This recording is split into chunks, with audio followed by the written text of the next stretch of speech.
It's the SFL Nights it's the SFL Nights with A.J.STRIKER, with A.J.STRIKER. It's the SFL Nights it's the SFL Nights with A.J.STRIKER, with A.J.STRIKER.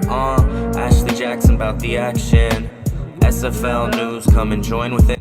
What's up, SFL Nation? And welcome back to SFL Nights with A.J.STRIKER. Thank you so much for joining me today or tonight or whenever you decided to hit that play button or turn on that radio dial. I really appreciate it, y'all. And I really appreciate Mr. Eddie Gage to help me out with doing co-hosting duties. How you doing today? I'm doing pretty good. How about yourself? Doing pretty good, man. Doing pretty good. We had some fantastic games that happened over the weekend, didn't we? Oh, for sure. Man. Yeah, this weekend was crazy. It was. And we're going to go over all of that with our game-by-game analysis, quickfire edition. And then I have my SFL chat around the water cooler coming back, where we're going to be talking about some hot topics around the league, as well as making our picks for week 2. And then we have my fourth and goal interview with Mr. Nick Fargo, Axel Raven, Charlemagne Cornelius, and Biff Markham of the Sioux Falls Sparrows. Sioux Falls Sparrows. I was getting ready to say something. I was getting ready to say San Diego. I don't know why that popped in my head. It's crazy. But yeah, they came out to, show that they really do exist and give us some details into their locker room and how they actually do things, since we never really hear from them in chat and stuff like that. So that was awesome. Great stuff. But welcome to season 17, everybody. It was full of high-flying action, of aerial assaults, clutch moments by contract, and generic players on the field. And even one game ended in overtime where the loser actually scored 52 points. Craziness, right? Yeah. But we're going to go over everything right now. So on the 24th, Jacksonville Kings took on the Denver Nightlings, and Denver won 31-23. The Jacksonville Kings had 368 yards passing, 43 yards rushing, 411 yards total. Their time of possession was 24 minutes and 9 seconds with one mistake. Denver had 273 yards passing, 89 yards rushing, 362 yards total. Their time of possession was 18 minutes and 58 seconds with one mistake. So, Eddie, it looks like two cornerstone teams went at it with this game. Both of them had pretty good passing games. Rushing games were a little bit lacking in comparison, but they still got it done. What did you think about this game? That's a game in which both teams had a lot of overhaul in the off season. Both teams got new quarterbacks in particular. Jacksonville got a veteran quarterback. He hadn't played in a couple of seasons due to retirement. He got promoted to the front office. But, the coaching for both teams, Frank is still doing his thing down there in Jacksonville, and Denver passed off the torch from Jeremy and over to Adam Wiseman. And it showed, they did had a couple of different wrinkles. Gone as the power back of Jeremy Chesney, and now they have a finesse back in Betty O'Shaughnessy. And they came out and did their thing, man. And they kind of went back and forth for a while, and eventually Denver put it away in the second half. And both teams are progressing. It was kind of ironic that both teams were playing each other week 1 because they both had a major overhaul. And it was kind of interesting to see what Denver would do. Would they kind of stick to the same philosophy that was been working for them? Would they try some different things? And I kind of saw a little bit of both. I kind of saw Jeremy's kind of tendencies in there, but I also saw some new things. So it was kind of interesting to see. And we'll see how it plays out for them the rest of the season. All right. Player of the game was quarterback Eric Rice, with 23 completions out of 26 attempts, 273 yards, 3 touchdowns, and a quarterback rating of 132.9. The Queen City Corsairs took on the Fort Worth Toros, and Queen City won 31-24 in the Stockyards. Queen City had 369 yards passing, 95 yards rushing, 464 yards total. Their time of possession was 23 minutes, 55 seconds with 2 mistakes. The Toros had 148 yards passing, 100 yards rushing, 249 yards total. Their time of possession was 19 minutes, 44 seconds with 1 mistake. So both teams made mistakes. Queen City, who struggled last season, I guess, with the new legend settings that we're going to actually talk about a little bit later on in the podcast.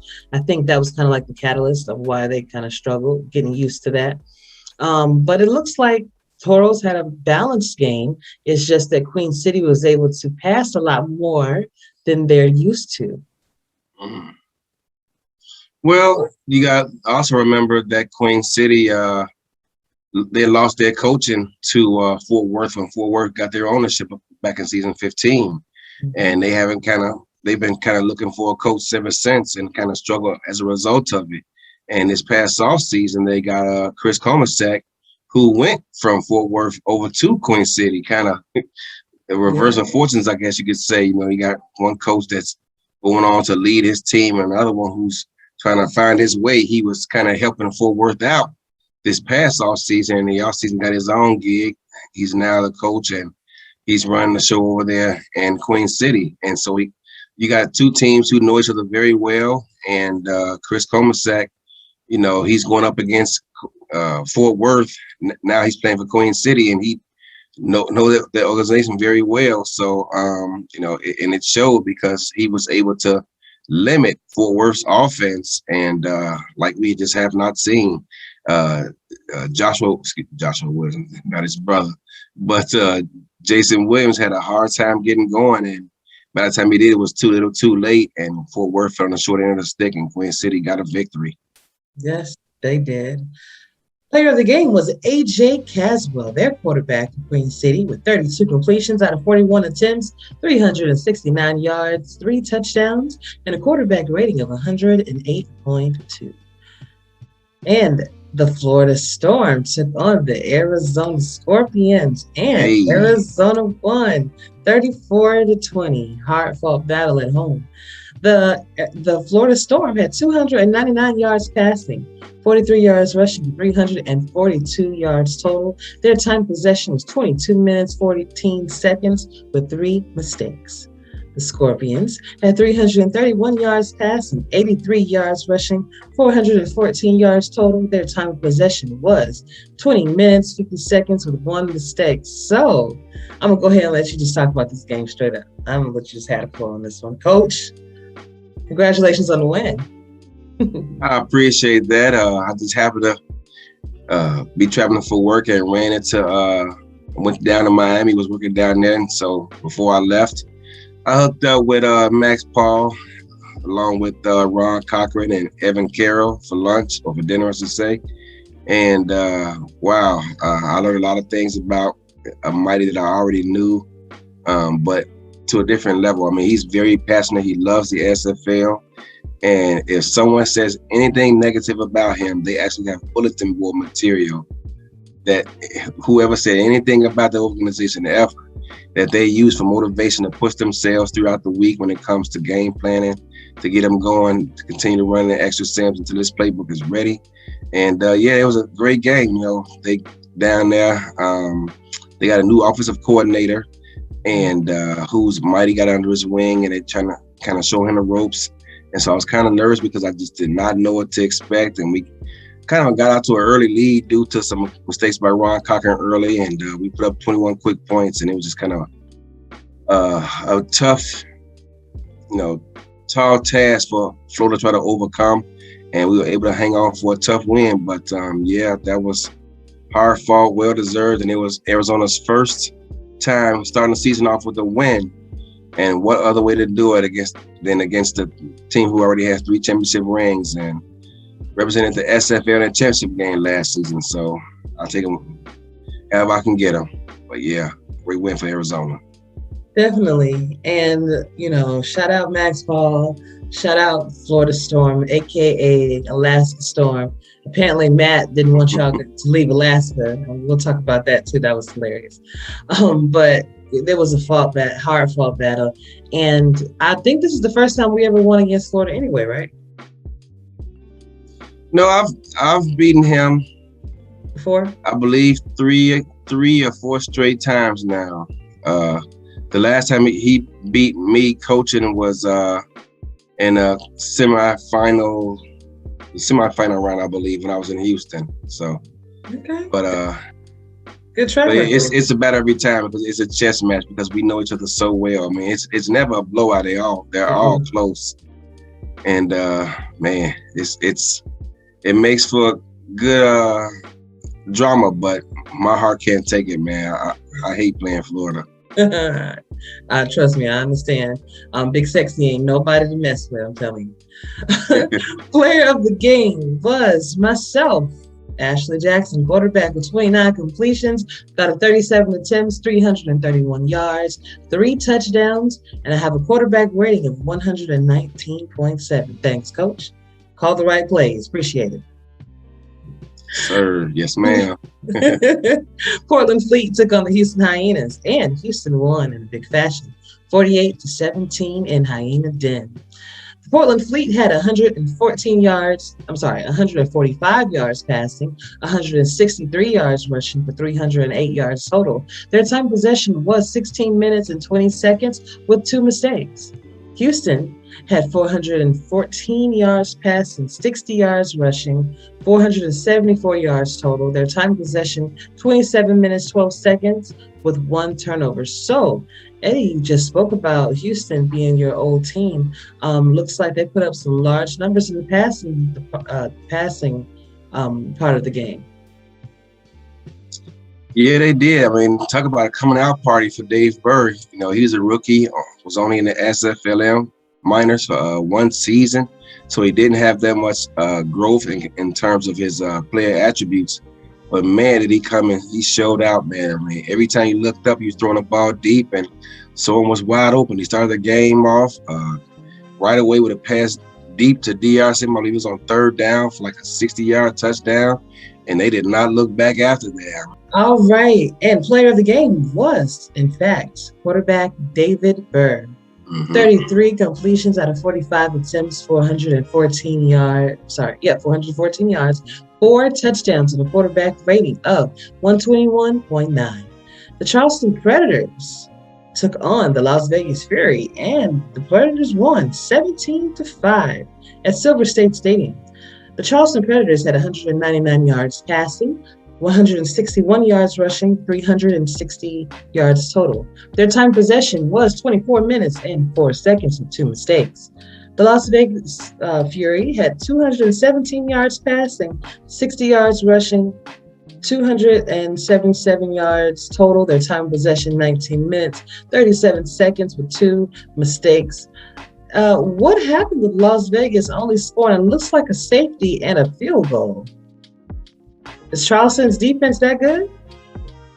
You know, this game reminded me of the Charleston defense of season 14 when they were lights out and winning games off their defense and doing just enough offense to win games. And this season started out looking just like that. I don't think anyone saw this coming because Charleston now has new ownership. They have a new coordinator on offense in Jacob Clear.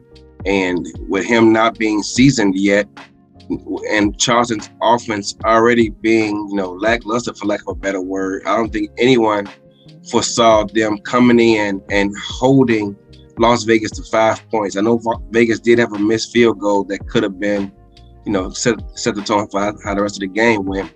But to hold them to 5 points after the way they ended the season last season, I mean, they were one of the hottest teams in the SFL. And to come in and only score 5 points, granted against a tough Charleston defense, shows a lot about their organization in Charleston and how much they prepare for the team, for Las Vegas all off season for that matchup. And sure enough, they found a way to cut out a hard-earned win. Absolutely. Player of the game was running back Keith Swearingen. 30 attempts, 144 yards, 2 touchdowns, 16 reception yards. The Carolina Skyhawks took on the Louisiana Revolution at Stack Up Stadium, and Carolina won 31-17.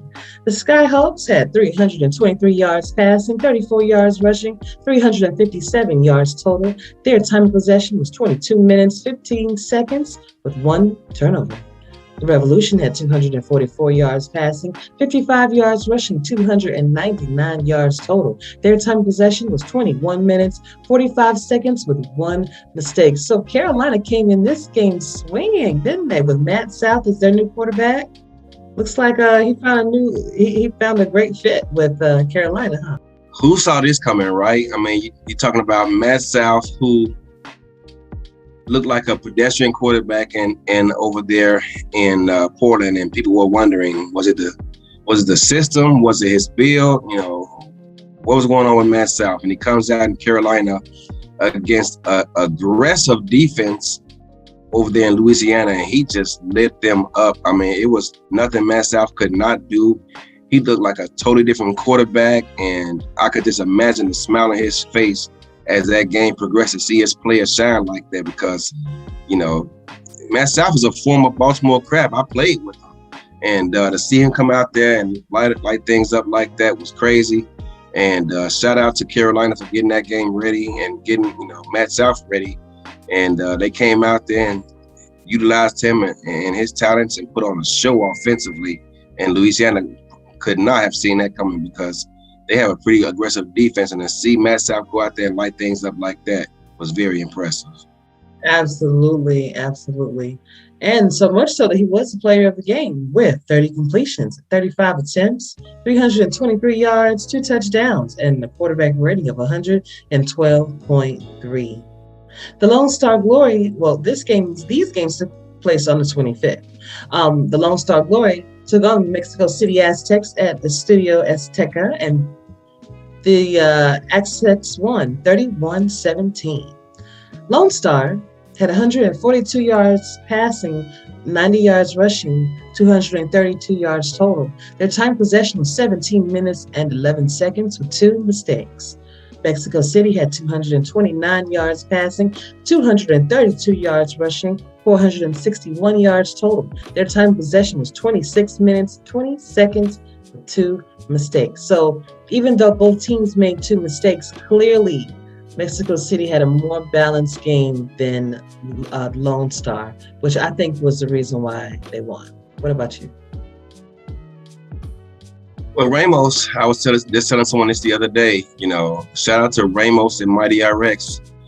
They seem to have, no matter what season it is, no matter what their personnel, they seem to be able to put an offensive game plan together that just clicks, and it's just so hard to get a beat on those two teams, you know. So shout out to those guys. And sure enough, I mean, once, you know, I thought it would take Mexico City a while to get things going once Ray Bentley, you know, stepped away and then came back as a fullback. I thought it would take them a while to get Phoenix Jones going, but then he's got that offense clicking, and it did not take Ramos long to do it. So shout out to them and the development of Phoenix Jones, because that offense did not skip a beat. In fact, I believe Phoenix Jones had more yards rushing than they had passing yards, and it was just a balanced offense, and Lone Star just didn't seem to have an answer for what they were doing. When they were thinking pass, they were running, and vice versa. And that offense over there in Mexico City is just clicking, and I can just imagine what's going to happen, you know, as the season progresses and he gets even more familiar with all those new faces he has in that locker room. Absolutely, absolutely. Player of the game was, in fact, Phoenix Jones. Their running back with 28 attempts, 229 yards, 3 touchdowns, 24 reception yards. Also on the 25th, the San Diego Mavericks took on the Sioux Falls Sparrows at Liberty Park, and Sioux Falls pulled out the win with 31-20. The Mavericks had 240 yards passing, 67 yards rushing, 307 yards total. Their time of possession was 23 minutes, 40 seconds, with 1 mistake. The Sioux Falls Sparrows had 361 yards passing, 51 yards rushing, 411 yards total. Their time of possession was 19 minutes, 48 seconds with no turnovers. So, looks like Sioux Falls found another way to win besides actually running Colin Hart.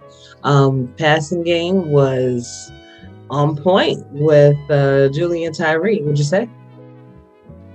Oh yeah, absolutely. I mean, the talk the entire offseason about Sioux Falls was the overhaul they did, and they went from a power running game to spreading the ball out to 4 different receivers.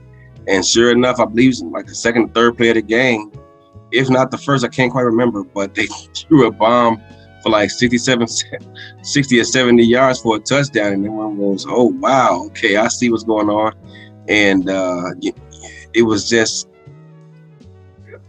I don't know, it's weird to see because for so long, I mean, they did have that kind of style before several years ago, but we hadn't seen it in so long. And to see them come out just throwing a ball like that, and they still found a way to get Colin Hart involved in the offense and the running game, it was just kind of weird to see because you used to smash mouth football thinking about Sioux Falls over the past several seasons, and to see them come out the gate looking like this was just kind of weird to see. But wow, they put on a show. So, and as those players progress, it's going to be, they're going to be a dangerous team offensively. So we'll see how it plays out. Absolutely. And Julian Tyree was the player of the game, their quarterback, with 27 completions out of 36 attempts, 361 yards, 2 touchdowns, quarterback rating of 124.9. Also on the 25th, the Atlanta Swarm took on the London Knights in Queensway, and the Knights won 41-39 in a overtime battle. Did they go? They went to overtime, right? They did not. Was it just okay? So London was actually able to score the last 3 points, but with Mr. Longfellow, which is a non-contract player, to deliver a heartbreaking blow to Atlanta. Atlanta had 499 yards passing, 71 yards rushing, 570 yards total. Their time of possession was 26 minutes, 10 seconds with no mistakes. London had 548 yards passing, 29 yards rushing, 577 yards total. Their time of possession was 17 minutes, 50 seconds with 3 mistakes. Okay, so London had 3 mistakes. They only held the ball for 17 minutes, or basically 18 minutes, and they were still able to pull out the win. How did that happen? As a man who comes to appreciate defense, that was a hard game to watch. The fans love it, but it was hard for people like me to watch it because the ball was just being completed, just going over people's heads all game long, and it seemed like neither team could stop the other, and you knew it would come down to perhaps who had the ball last late in the fourth quarter, the way that game was shaking out. And it's not like people were wide open. Every pass seemed to be contested, but they were being completed, and no one could seem to just make a play on the ball. But like you said, Atlanta won a turnover battle 3-0, but still lost the game, and that was crazy. It's hard to lose a game when you win a turnover battle 3-0, but yet and still, London found a way to battle back and persevere throughout mistakes. And Johnny Piccolo, I'm sure he had to be the happiest guy in the building to see his guy throw the ball 50-something times after he's making a living, handing the ball off to Reggie Streeter and company, and just even before that, Diesel Dawson. So I'm sure he was just over there just all giddy and whatnot, just throwing a ball like that. But man, that was tough to watch. And but Atlanta lost a heartbreaker to lose a game on a walk-off field goal from like 48 yards out for the generic kicker. That had to be heartbreaking because they probably didn't. I don't think anyone anticipated that kind of scoring going on. That was insane. That was a 49-yard field goal, that generic kick too. Now see, if that was us, if something happened like that with us, if Cliff got hurt or something, we put in that generic kick, he doinking it. You know what I mean? But hey. They lucked Yeah. up. They lucked up. So that was pretty good. But player of the game was, in fact, quarterback Johnny Pickman with 36 completions out of 52 attempts, 548 yards, 4 touchdowns, and a quarterback rating of 105.3. The St. Louis Gladiators took on the Tulsa Desperados at Greenwood District Stadium, and the Gladiators won 24-17. The Gladiators had 225 yards passing, 95 yards rushing, 320 yards total. Their time of possession was 23 minutes and 50 seconds with no mistakes. The Desperados had 301 yards passing, 32 yards rushing, 333 yards total. Their time of possession was 19 minutes, 56 seconds with 4 turnovers. And in my opinion, I think that turnovers was the reason that Tulsa lost this game.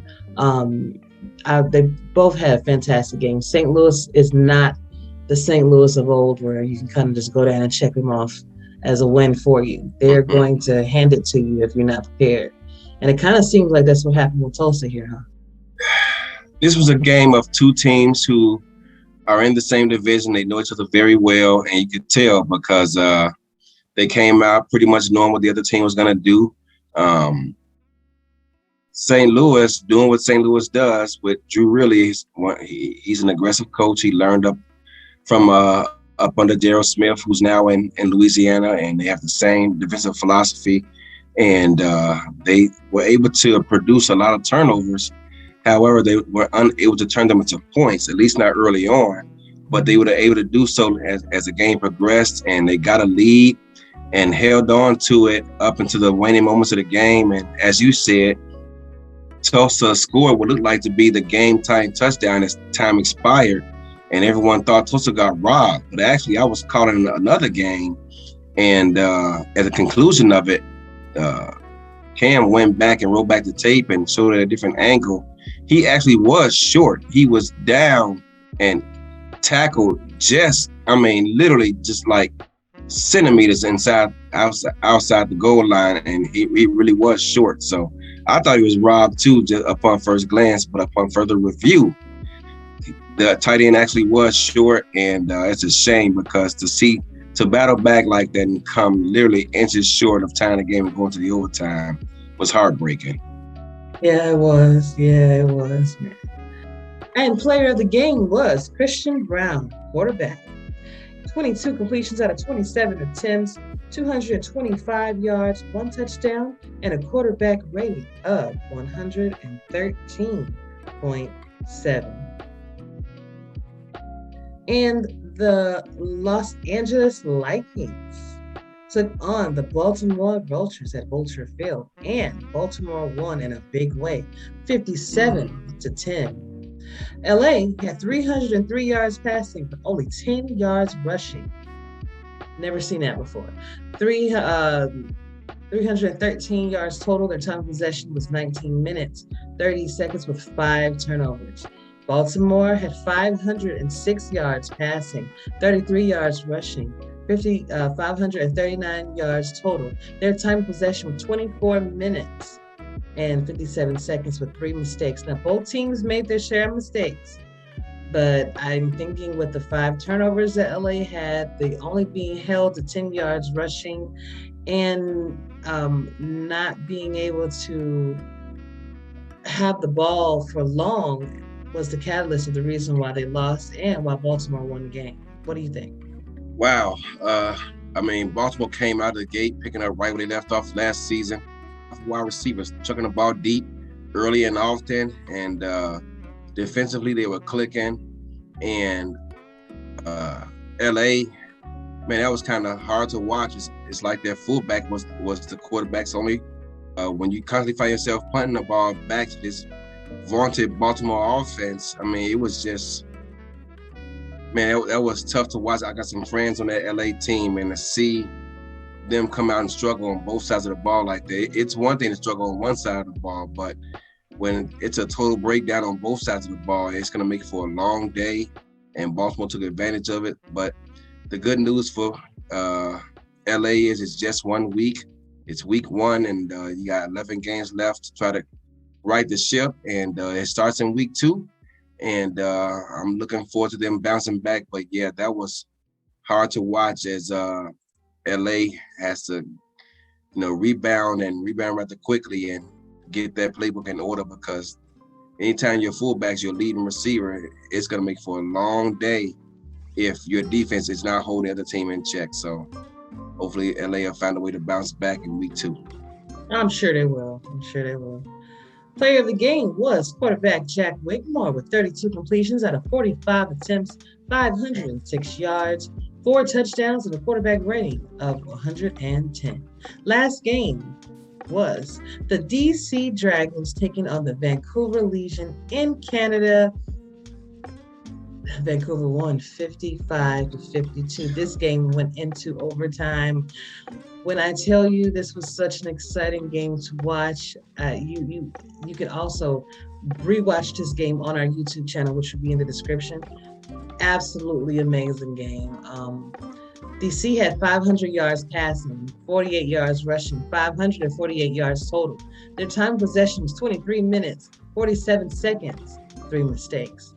Vancouver had 734 yards passing, 39 yards rushing though, 776 yards of total offense.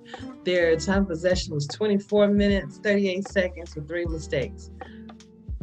I mean, it was, I don't know what to say about this game. Over, 1,200 yards passing alone in both teams. And then Kendra Hall and Brett Killian, it was their show over there in Vancouver. I think Kendra had like 305 yards with 2 touchdowns. Brett Killian had 248 yards with 1 touchdown. So, man, everybody was firing on all cylinders on this one. Yeah, I called that game along with Damon Simeon. And again, as a guy who can appreciate defense, that was a hard game for me to watch. The fans loved it. I mean, to see Brett Killian and Kendra Hall just running downfield wide open. It seemed like every other play. Oh my God. And but DC, I mean, give credit. I mean, they hung in there. Absolutely. I mean, they were down big, double, 2 scores in the fourth quarter and found a way to get that game into overtime. And they did their thing. I don't think anyone foresaw this coming. I mean, DC last season, they won a game by playing great defense and relying on Kevin Say as their ball hog to get the ball downfield, in a steady diet of him, along with Josh Gill here and there. But to see them come out, chucking the rock downfield like that, I don't think Vancouver anticipated that either. And that kind of threw them off guard, because I'm sure they didn't foresee the aggressive style offensively that DC displayed. I mean, in a lot of ways, we saw DC run a lot of the same plays that Vancouver likes to run. So I'm not sure what was going on this offseason, but they totally changed things up. Vancouver did not anticipate that, and it showed, because both defenses look lackluster at times. And but I'm sure they're both going to rebound. Like I said earlier, week 1 is always the most difficult to plan for. You just never know what's going to happen. And Vancouver found a way to win at home and over a tough DC squad, and I'm sure DC will rebound. But wow, I mean, my goodness, Tom Pepper looking like an MVP out there yesterday, and Kendra Hall was looking like the offensive player of the year. But it's a long season, and defensive coaches have got their work cut out for them, trying to slow down both of those offenses. And it's going to be very exciting to see how they plan to implement those game plans. So we'll see. The SFL is crazy, and week 1, that was one for the books. I don't think I've ever seen so many high-scoring games in week 1 SFL history, like ever. So 2 teams, like I said, they're gonna battle it out, and we'll see how it shakes out. And you've been around forever, so you've seen a lot of games. But player of the game was quarterback Tom Pepper and backs. 38 completions, 51 attempts, 737 yards, 6 touchdowns, and a quarterback rating of 131.0. You're absolutely correct, though. This was an exciting week for the SFL, and I cannot wait to see what happens in season 2. But we slide on through to SFL chat around the water cooler. So teams that struggled last year and how this week actually went for them. Did they start their season 17 off on the right foot, or do they have to go back to the drawing board already? I'm going to be implementing SFL chat around the water cooler, just talking about, again, hot topics around the league, things that people kind of want to hear about. And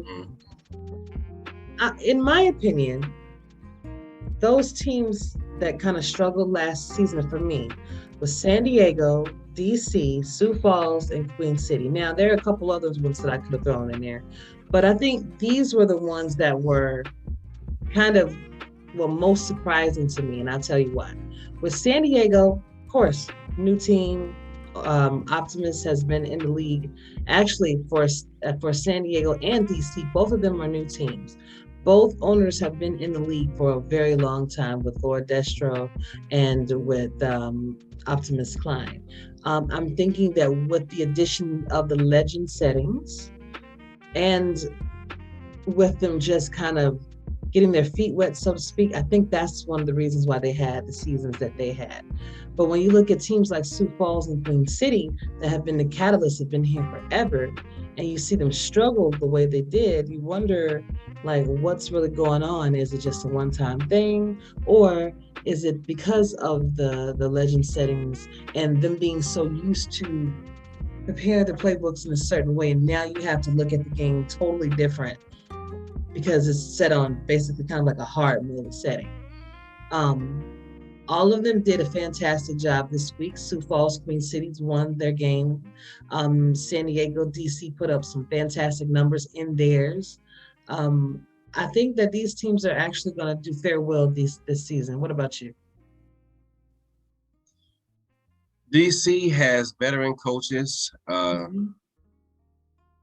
DC was in the league before, before they stepped down to help the league out. So they have a veteran presence over there with Destro and with Sebastian Synergy over there. They won a championship before retiring their team. I think their struggles was most in part due to the fact that they had so many rookies on the team. And, in comparison to other teams who have a veteran presence throughout their roster, they didn't have that opportunity. So they were starting with practically new builds. And as a result, it showed early on. They kind of struggled, but as the season progressed, along with their players, they were able to put some wins up on the board and, be more competitive. I mean, the only time they were blown out last season was against Denver, but Denver was doing that to pretty much everyone. So, I mean, that was no surprise. And I'm sure that with this past, as we've seen here, week 1, they're going to be a lot more competitive in games and probably even win a few more. So I look for DC to right the ship. And like I said, I don't think it was anything to do myself with the legend settings. I think they were just kind of finding their way, as we all were with legend settings. San Diego, they had a veteran, they had a bunch of veteran players, but they had a new owner. Yeah, he's been around, but he not in that role. And they also had young coaches. So as one myself who just started coaching the offensive side of the ball in season 15, I can tell you it's not easy. And they're learning that firsthand. They're getting on-the-job training, so to speak, as I am. And it takes time. Nothing happens overnight. I remember when I first got my team, and I had veteran owners like Mark from Atlanta and Frank from Jacksonville telling me, Eddie, it's a process. It has to play out. It's not going to happen overnight. And I couldn't understand why. I'm like, to do. And I even came out with that slogan, why not us and why not now? And I've come to learn that it's a growing process. You have to take your lumps and learn along the way. No one's just going to come into this league right away and dominate. It's a process. And San Diego is finding that out right now. I don't know how long it's going to take them, because one of their coaches, is now in Charleston. who found a way to get a win over Vegas. So they're starting all over again, and there's going to be some growing pains. They just have to come to accept that. Queen City, they lost their coaches once Fort Worth got their ownership, and so they've been trying to find some coaches over there ever since. It didn't work out with the coaches they had last season. They made some changes, brought in my former linebacker and BJ Lovelace to be their GM. He had previous GM experience while he was in Houston. They also brought in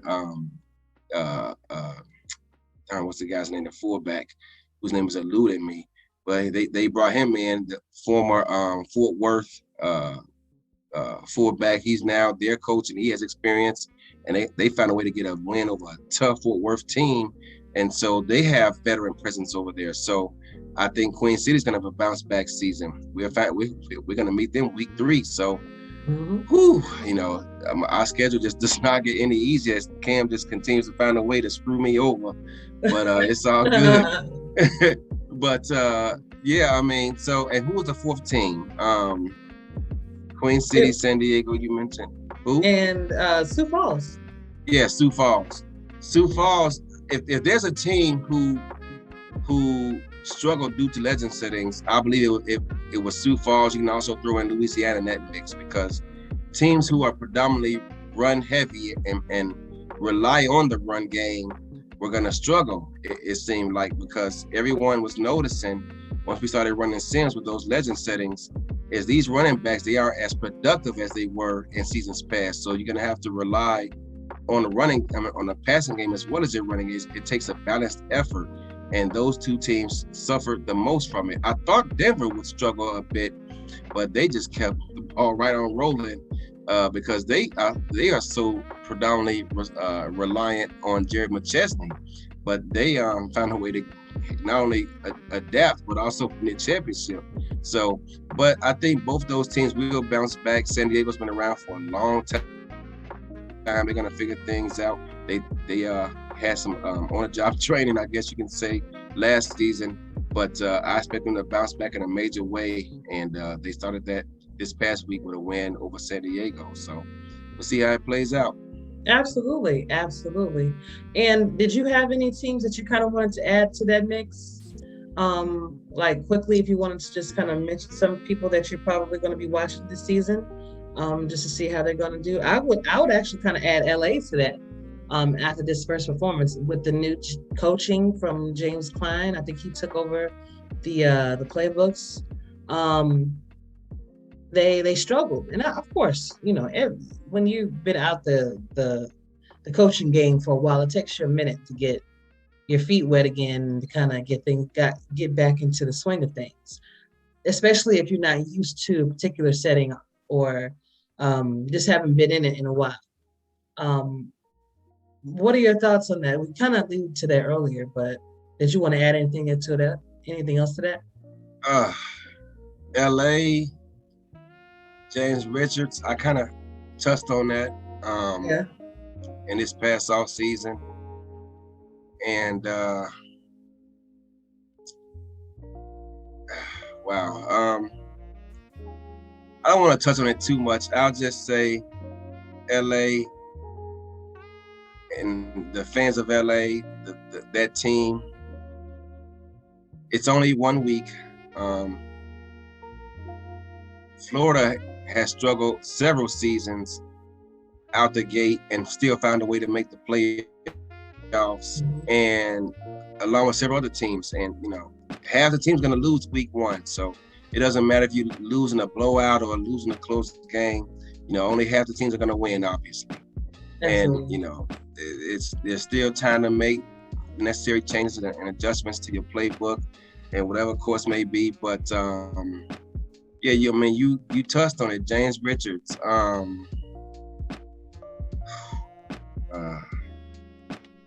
Yeah, I'm not gonna touch that one, at least not today. But hang in there, LA, and there's plenty of time. It's only 1 week, and yeah, I'll just leave it at that. But another team I'll add to the fold is that I'm keeping our eye out on is Charleston. I mean, they brought in Jacob Clear to run their offense. I don't know if he's doing the offense and the defense, but I know he's doing the offense. And they found a way to muster a ball-controlled offense and keep the ball out of Vegas's hands. I mean, the best way to keep an offense from scoring is to keep their quarterback on the sideline, and they did just that. And you know, they you know, got the running game going, a short passing game going, and found a way to keep Vegas off the field and get a hard fought, you know, 17-5 win.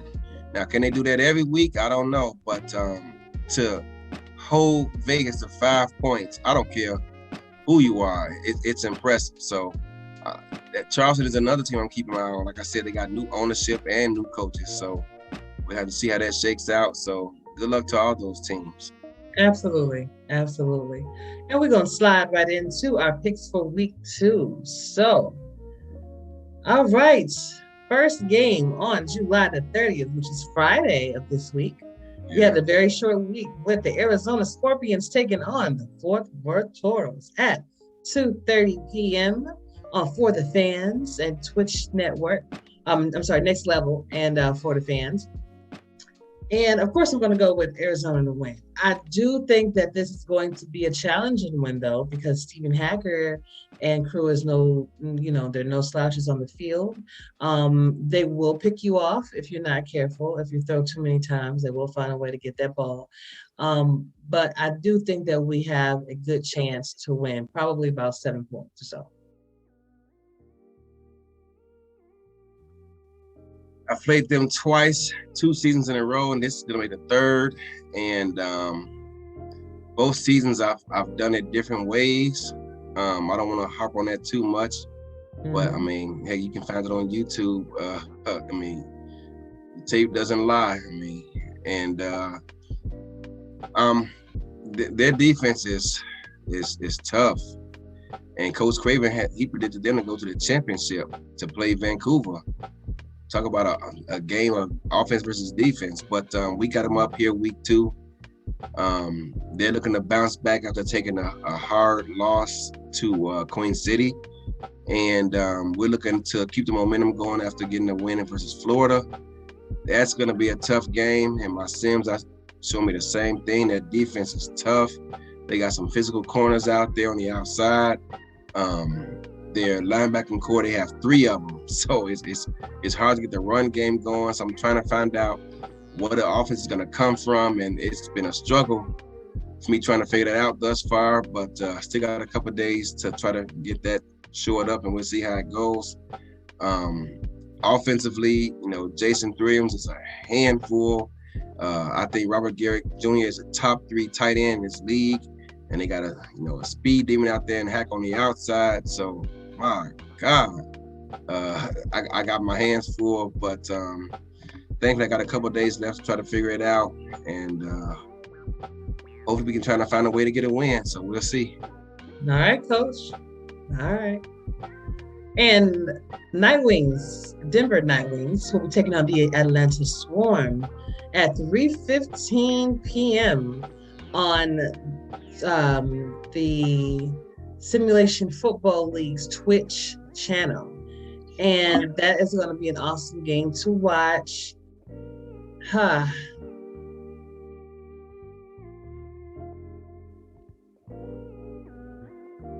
think that Atlanta is going to pull an upset and win this game. I don't think it's going to be by much. But if Bryant Dynasty can do another mistake-free game like he had this week, I think that the cards may fall into their favor. What do you think? Right? It's hard. So Denver lost a lot of their veteran players, but most of them were on the offensive side of the ball. So the defensive presence is still there. Adam Wiseman, he had an opportunity to learn a lot from Jeremy. Where's this game played at? This, I believe, is played in Atlanta.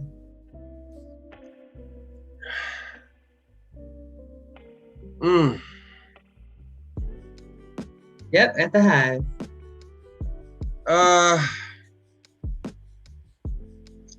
Well, I tell you, I'm rooting for Atlanta because Denver's in my division, in our division.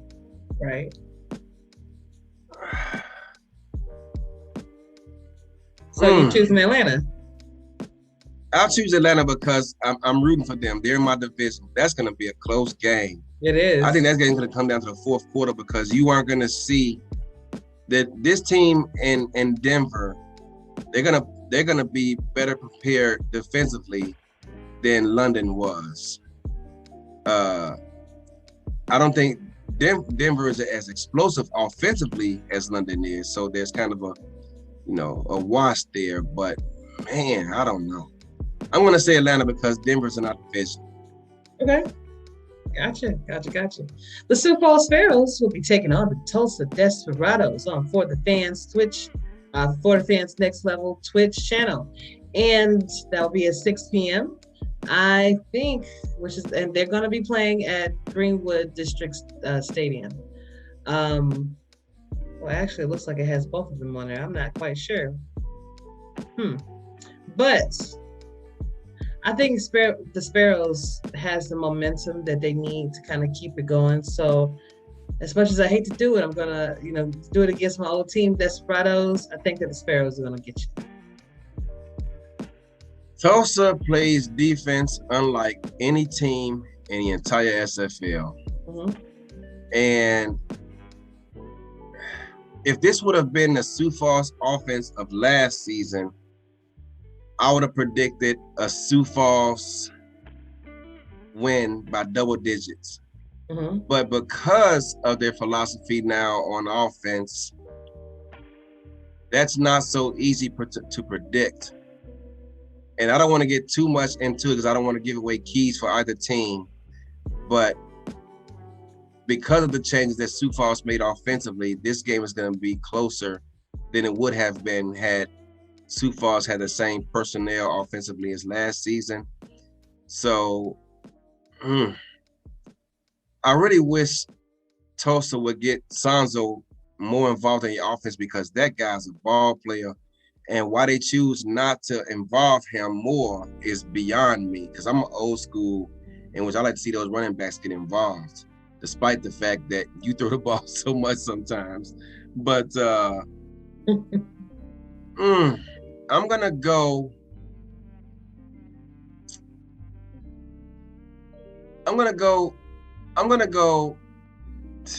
Wow. If Sanzo gets the ball 20 times, I'd pick Tulsa all day. I just don't know if he's gonna get the ball that much. But I'm gonna go Tulsa anyway. Okay. The only reason why I was so I'm not necessarily against Tulsa, but I worry about them sometimes is with JQ throwing the interceptions. Yeah. I do think that Sparrows defense, if you give them the ball, they will make some magic happen.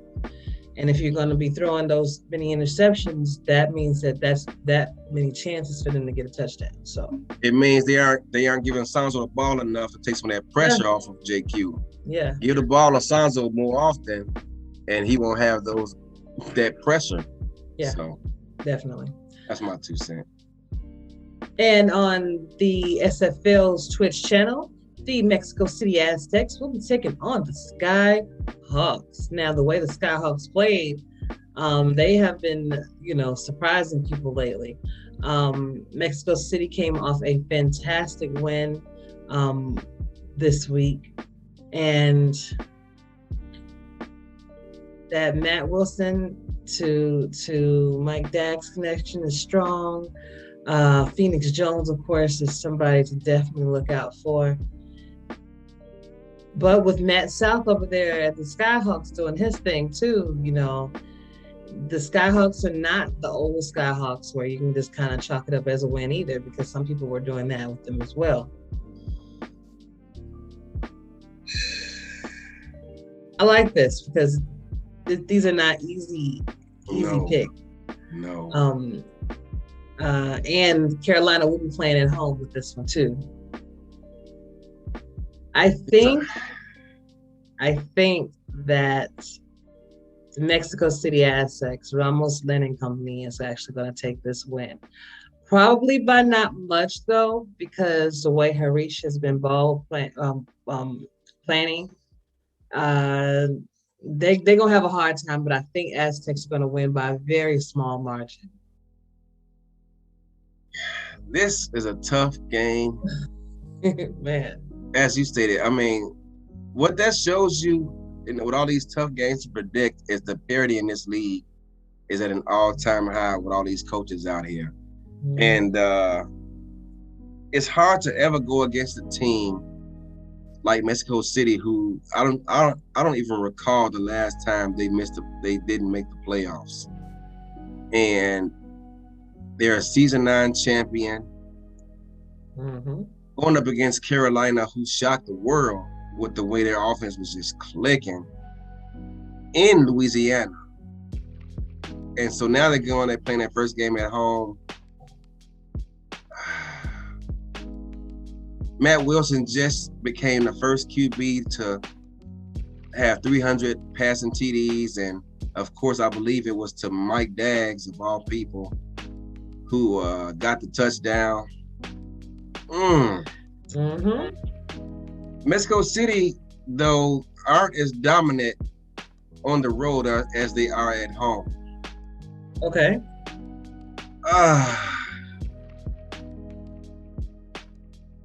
But it's hard for me not to pick them. I got to see Matt South do it in consecutive weeks. Okay. I got to see him do it in consecutive weeks. That game's going to be close. I don't think, it's in Carolina. It's not going to be a blowout by any means for either team. But Mexico City doesn't play as well on the road as they do at home. Oh, man. I'm going to pick Carolina. Okay. But it as I say that, it hurts my soul to even pick Mexico City losing. But it's also hard for me to predict and say Mexico City is going to win because of their win-loss ratio on the road in comparison to at home. So I'm going to say Carolina. Understood. If I didn't, Reese is my producer for my Say With Your Chest show. he might have quit on me, so I'm going to say Carolina. That's messed up, Harish. Don't quit because he ain't pick your team. Right. At 8 o'clock on For the Fans and Next Level Sports, the Las Vegas Fury will be taking on the DC Dragons. Now, the way both teams performed, they both lost this past week. But DC looks like they have turned things around in a drastic way. I know Tiberius Bovine is over there at Las Vegas, helping them out, things like that. This is going to be a really good game to watch. I think that they're definitely going to score more than 5 points. But I think that the DC Dragons, just with that momentum that they had, scoring 52 points, so obviously they can score on you. I'm thinking that DC is going to win this game. What about you? I do not anticipate Vegas offense struggling consecutive weeks. DC put on a show offensively themselves. Last season, their defense was pretty tough and pretty stout. I don't anticipate them giving up points in bunches like they did this past week. I'm going to pick DC. One, Vegas is in my division, but Vegas has a rookie quarterback. I'm going to go DC. DC will be playing at home, by the way. If that makes, I don't really think that really makes a difference anymore either. Yeah, I go DC in this one. Okay, gotcha. The Houston Hyenas will be taking on the San Diego Mavericks at 8:20 p.m. on SFL Twitch channel. All these channels will also be linked in the description and this video too, so you can check those out. But I'm thinking that the Houston Hyenas will win this game. San Diego, again, had a fantastic performance this week. I'm glad to see that, you know, they can be that high flying. You know, they're represented by a jet, so I expect for them to be high flying with the aerial assaults on everybody. It's just that when I see the Houston Hyenas score 48 points, and I know who's behind the sticks over there with Shan and Damon, I think that that combination will be the reason why the Hyenas will win, just from their coaching abilities. Not to say anything negative about San Diego. I just think San Diego has just a little bit more growing to do. What about you? I agree with that. Until they get that first W, it's hard to pick them. I will say that they didn't go out there and lay an egg. They were very competitive with San Diego, versus Sioux Falls this past week. But until they get that first W, it's hard to pick them to win a game until they prove they can actually do it. So I'm gonna go with Houston to win this one. Gotcha. And on July the 31st, Saturday, at 2:30 p.m. for the fans and Next Level Sports, we will have the Louisiana Revolution taking on the Charleston Predators, which should be a fantastic game. The way the Charleston Predators defense was rocking, and then Keith Swearingen's out there. You got Buchanan Simmons out there. It's going to be a heck of a game. But then when I think about Brian Craven and Cam Collier and Day over there, with and the defense of Louisiana, it's going to be a great game to watch. I think that Louisiana is going to actually take the win, though. What about you? Two teams who played very well defensively, although Louisiana got shredded last week versus Carolina. I do not anticipate them putting on that kind of showing again. Although, as Johnny Pickler alluded to a couple of weeks ago, this is not the same Louisiana defense. They lost Gerald's son, who went to the military, as their linebacker craze. I don't think that dude has missed a tackle since season 13. Blake Craven. And yeah, and that dude, he was a ball player. Craven played pretty well though. In his debut with Louisiana, he did play pretty good. But he's no Blake Craze, and no one is. I mean, that guy was a monster. And they also lost Wayo, who was one of the better free safeties, to London. So they have some younger talent out there that's going to be hard to replace.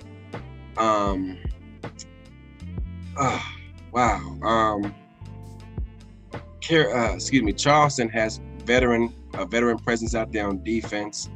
But like I said, they do have a new coach. And because of that, I'm going to choose Louisiana to win this game. Okay, gotcha.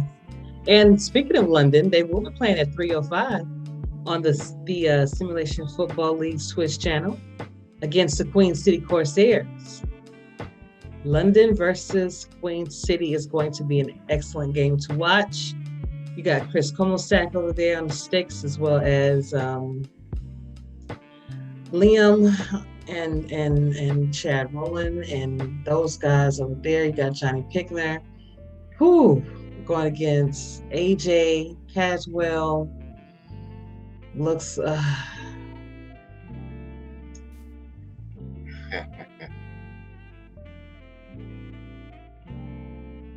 Say it with your chest. I think that's that's hard. That's hard. Because I'm thinking, my thoughts are, whoever is going to make the less mistakes, right? Because both teams are known for that. Well, not necessarily known for making mistakes, but both. Johnny throws a lot of picks. AJ, not so much, because Johnny likes to be aerial with what he's doing. So the more you throw the ball, the more chances that you take doing that. But I know I'm stalling right now. I'm gonna go with the Queen City Corsairs on this one. Chad, don't hate me. Where's this game played at? This is gonna be in Queensway.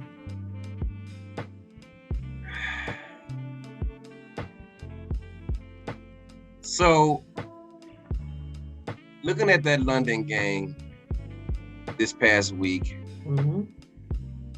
Atlanta has some plays in the playbook defensively that a season ago, or maybe 2 seasons ago, would not have been in this playbook.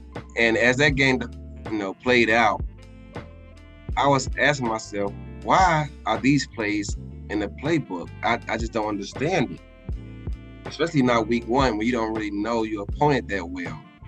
And he got burned consistently throughout the game. And I anticipate Chris Comasek has probably already scouted this London's past week's game.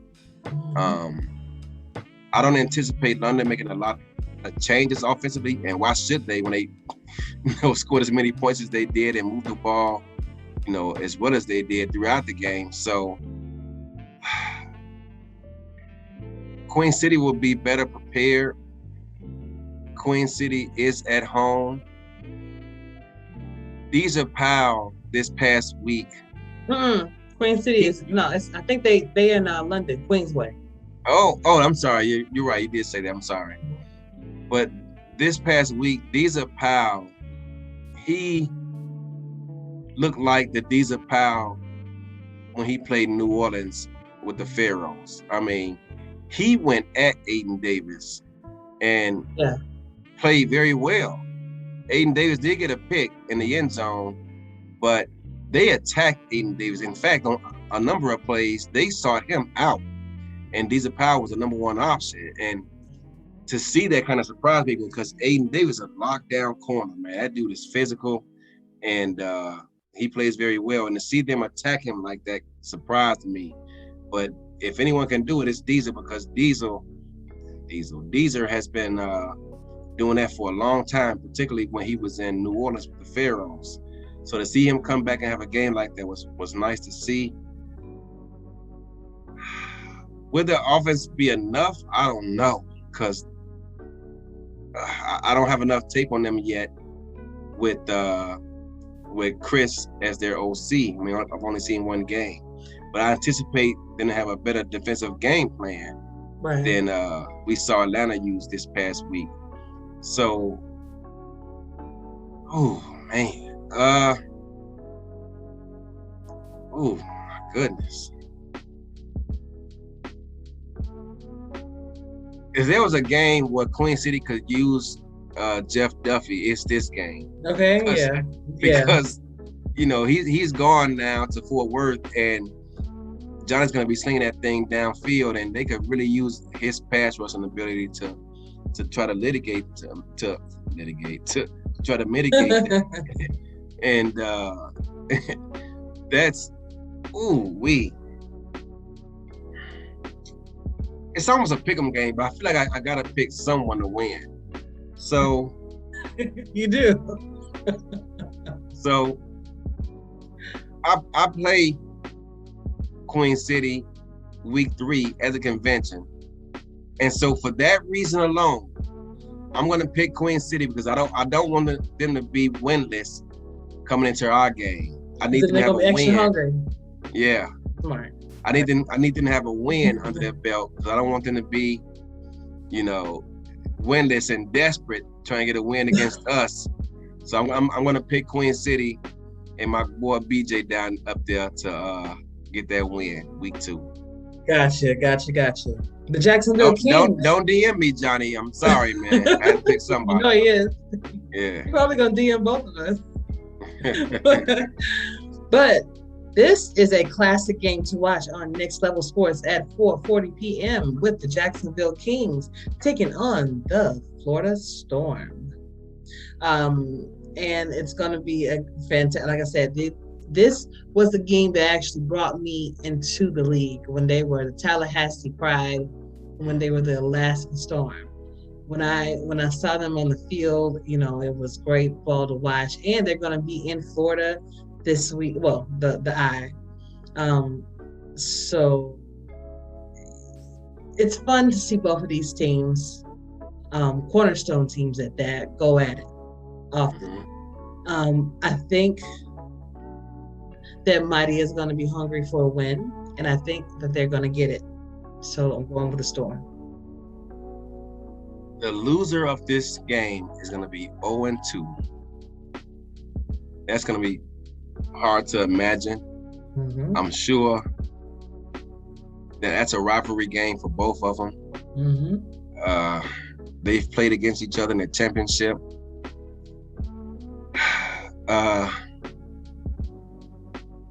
I can't imagine either team being 0-2. Florida has a new OC, and I'm sure at the conclusion of that game, once everything's settled, Mighty and his OC had a meeting to try to figure some things out to limit turnovers and get our team a better chance to win. Right. But at the same time, I know Frank, both these coaches know each other very well. So yes, I'm gonna pick Florida to win this one. Okay. I'm gonna pick Florida to win this one. It's gonna be a close game, probably gonna come down to the fourth quarter, but I'm picking Florida. I just can't see Mighty losing 2 games in a row. Gotcha. I can't see Florida 0-2. I don't think I've ever seen it, period. So we're going to find out, though. Yeah. At 5:15 on SFL Swiss channel, the Vancouver Legion will be taking on the Lone Star Glory. And that is going to be an excellent game to watch. Let's see. They will be at Medal of Honor Field. So Lone Star, this is going to be a home game for Lone Star.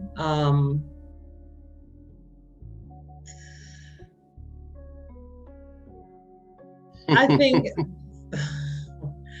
think that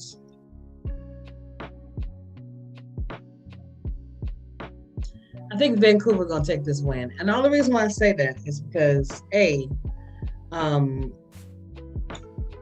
Lone Star has got a little bit more, I think, to work out, especially with coaching wise, just getting everything in order.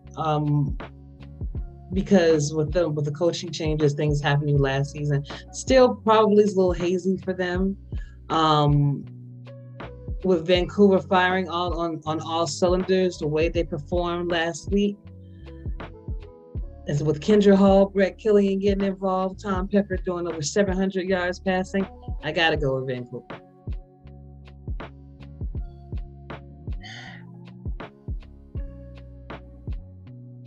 I also am going to go with Vancouver, but for a different reason. But you kind of touched on it. I'm a fan of consistency, and LSG has new coaches, new faces on that team. They're trying to still figure some things out, see what works well for them. And because of that, I'm going to pick Vancouver to win this game. Although I'm sure that LSG is looking at some of the weaknesses of that defense that Vancouver displayed this past week and is going to look to exploit that. But I just don't think, it's going to be enough. And so I'm going to pick Bo. They exposed the fact that he used to be a free safety and he's now a corner. And I believe he's at number 1 corner, if I'm not mistaken. And Baltimore exposed that in the playoffs last season. I mean, he got picked on time and time again in that playoff loss when they gave up 50-something points to Baltimore. And you know, he did make some plays. He had a pick last week, I believe, too, versus Mexico City. But I just don't know. I mean, I haven't studied that team enough because we don't play them. But I just thinking about all that, I just wonder if his player build is there yet. You know, is he a number one corner because of necessity or because of animations or what? I don't know. But to see his player get targeted like that from Baltimore, that was crazy because Baltimore tends to make their living with Ivory Irvin on the outside, but they attacked him deep time and time again. And so, you know, that's just one thing that kind of crossed my mind is thinking about that defense. So, I mean, I could be wrong, I don't know, but I know he used to be a free safety just a couple of seasons ago with London. And I just wonder where his build is at right now. And so I'm gonna pick Vancouver to win this game because of that and because of a new coach over there with a new team trying to get things figured out. I'm gonna go with Vancouver. Gotcha. And last two games of the night will be the Baltimore Vultures taking on the Portland Fleet at 7 p.m. on For the Fans Twitch channel. And Portland will be playing at home. But I think that the way Baltimore came out and how strong they were, unless Ezekiel Love is going to go off and get some major yardage for Portland, I think that the Baltimore Vultures are going to take this win because they have so many weapons to use to score 50 points on, like they did this last week. So that's why I'm picking the Vultures. Stronger offense. I also am picking the Vultures. They have veteran coaches over there, veteran players. They have one rookie, and that's Jimmy Hazard, who Baltimore, for whatever reason, over the past few seasons, stopped running the ball. And they're a pass-dominant offense. You know, they run just to keep him happy. Every now and then, here you go, take the ball. All right, you ran it. All right, go sit down somewhere. And will that take place throughout the season? I don't know, but I anticipate that it will, just knowing how they play. But all that said, to see Portland succumb and surrender all those points to Houston was surprising. I did not anticipate that. I've gave them a lot of praise this past offseason. I know they're going to get the run game involved because Ezekiel Love is just a handful. You got to feed him, and he's going to eat often.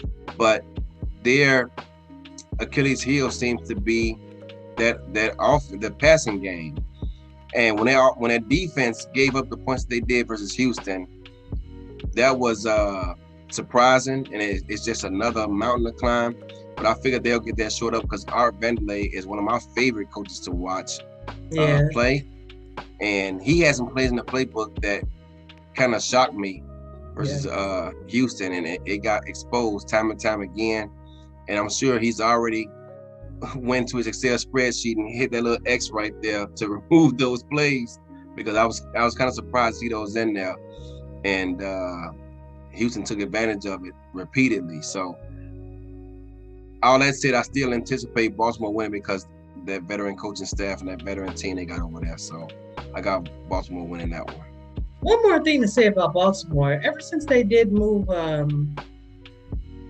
T-Roy to fullback, I mean, T-Roy actually scored his 100th touchdown, I believe, last week.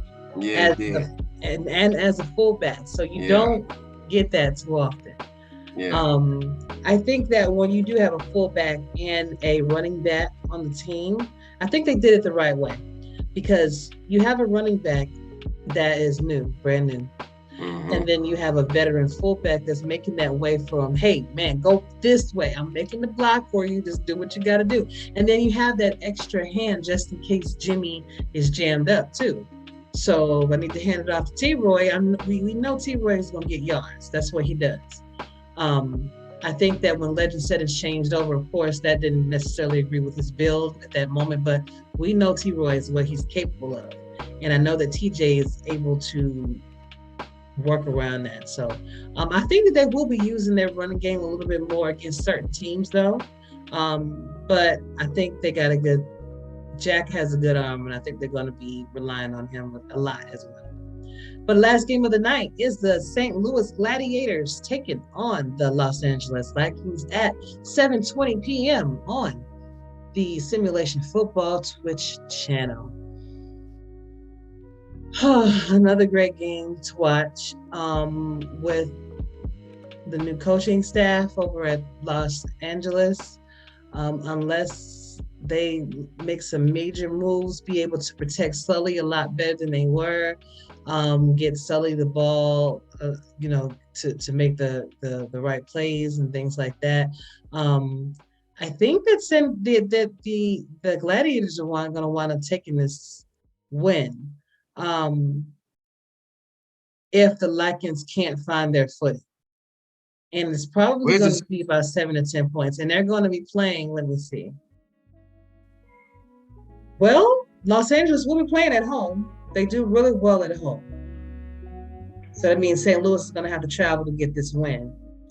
But the way that they have been playing, they're not your father's St. Louis, I'm telling you. A lot more difficult with Christian Brown over there doing his thing too.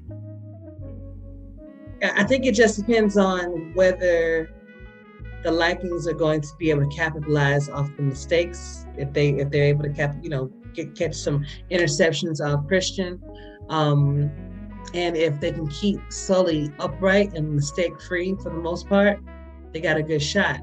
But I think St. Louis is going to win this probably by 7 points.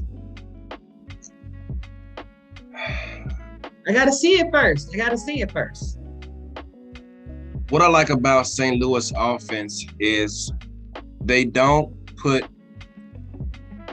their quarterback in positions to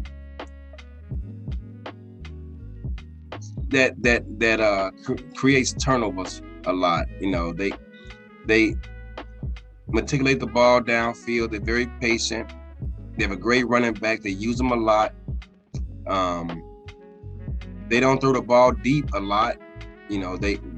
They keep high percentage passes in their offense, which I love. So as long as they can, play great defense, which they do, because like I said, they got Drew Riley over there. I'm not a fan of the way he does it, because him and I have two different philosophies defensively, how to stop people, but he makes it work, and it works for him and that team and the way they're built. So as long as they keep the game close, they can do things offensively the way they do to keep themselves in position to win games, as they did this past week versus Tulsa.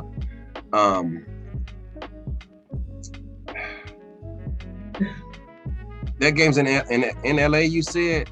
Yes. I'm sure that what we saw offensively will not be in the playbook this week. Okay. I'm almost certain that they're gonna make some wholesale changes.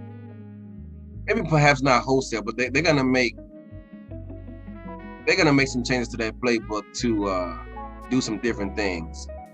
But it's too early in the season to make wholesale changes. But we'll see. I don't know. Say it with your chest. I got, man. I'm sorry, LA, but I got St. Louis winning in a low-scoring game, something like 21-20 or something like that. And until I see it on the field, I got St. Louis winning that one.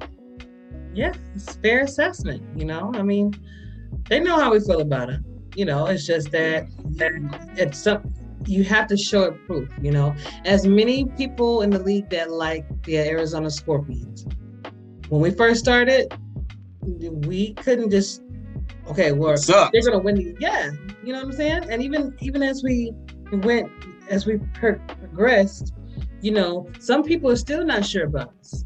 They're not sure if I'm going to be throwing the interceptions like I would normally throw. They're not sure if they're pretty confident in your defense. I will say that, but the offense ability is something that I think people often question about us. And now that we're kind of turning a corner in that regard as well, you got to show proof. You can't just talk about it or wish about it. You got to go out there and do it. So I think LA is a totally capable team. I think all teams are capable of winning. It's just whether you had the right plays for that week. And I think that they're totally capable of getting those right plays. And prove me wrong. Listen, when we make these pick'ems, it's not like we're saying, hey, I hate you, I don't like you, I don't like your team. And it's not that. We're just looking at the past and the tendencies and trying to, make a hypothesis. But if we're wrong, then hey, we'll eat that too. Like I'm quick to say, hey, my bad. I thought you was gonna lose, but you didn't. So kudos, So, but that's all in fun. And if you want more information about the league, if you want more information about where to access shows like this, if you want to access articles, anything, schedules, please visit our website at www.simulationfl.net. And you'll find out all of the information that you need, including stats, roster information, all of that. Well, Eddie, we are getting ready to turn it over to the fourth and goal interviews. Coming right up. What is up, SFL Nation, and welcome back to my fourth and goal interview. I am excited to have members of the Sioux Falls Sparrows, that yellow and black, on my show tonight.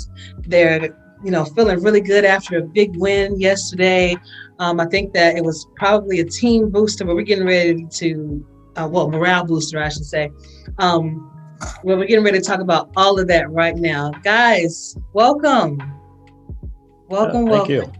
Thanks for having us. Thanks for having us. Yeah, you're very, very welcome. Welcome.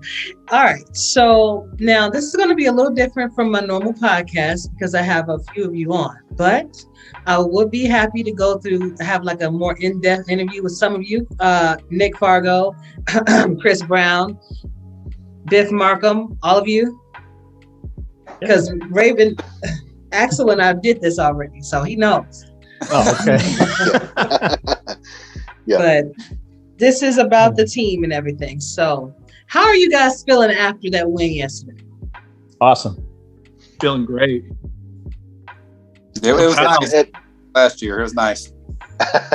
It is an amazing feeling to shake the cobwebs off and get out there again. Absolutely. Yeah, definitely, for sure. Absolutely. But before we actually dive deep into everything, I would like everybody to introduce themselves, their position, and give us your name. We're just going to do a little short one. Give us your name and your favorite football team. And I'm going to start with you first, Nick. All right. So my name's Nick Fargo. In real life and in game, I play inside linebacker.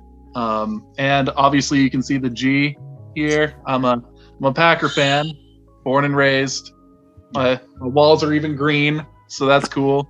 Damn shame, man. Damn shame. We got A-Rod back. Yeah, but what you have to do to get that? Y'all. We'll see. This is the year. Uh-oh. Do I have another Green Bay fan on the line too? I'm a Steelers fan. My name's I'm Charlemagne Cornelius. I'm a fullback. But my real name's on here is Curtis Brown, which is me. But I'm a fullback and I'm a Steelers fan. Have been for a long time. Okay, that's still curtain. I can deal with that. But that Green Bay, I don't know, man. I can't deal with it, man. All right, Biff. Yeah, I'm Biff Markham, defensive end. My actual name is Gene Clark. I'm a Cowboys fan, though, so you can all hate me. I got my Ezekiel Elliott shirt on right now, so life is good. Yeah, you're going to get a few. Well, actually, it's a lot of Dallas fans, and it's quite a few Green Bay fans in the league, so y'all might be good. Yeah, Mike. It's just when you come on my show, you don't pay tail. That's all. Fair enough. Fair enough. And Axel, remind us. Hey. So like Nick, we were just bonding over this too before we hit record. That I am like him, a Green Bay Packer fan. So Nice. Yeah. See, I need to vet people before I just invite them on my show. But everybody, thank you for coming out. Welcome to the show, and we're getting ready to have some fun. So you guys were explaining how happy you were about the team win. Just to go over a few stats. So we did hear this earlier in the show, but for those that weren't paying attention or just maybe kind of grooving to the music a little bit, Sioux Falls had 361 yards passing, 50 yards rushing, 411 yards total. Y'all, time of possession was 19 minutes, 48 seconds with no turnovers. So Julian had a fantastic game, obviously, with no turnovers, with 361 passing yards. Normally, you guys are relying on Colin Hart to get it done for you. So was this kind of like that change that was needed to kind of get you all over that hump? Well, Jules has been in the league for a long time, so we always knew that he had it in him. But yeah, classically, Colin has been our bell cow for sure. But, Jules can sling it for sure. When he gets that opportunity, he can sling that rock. Right. We just want to be able to show that.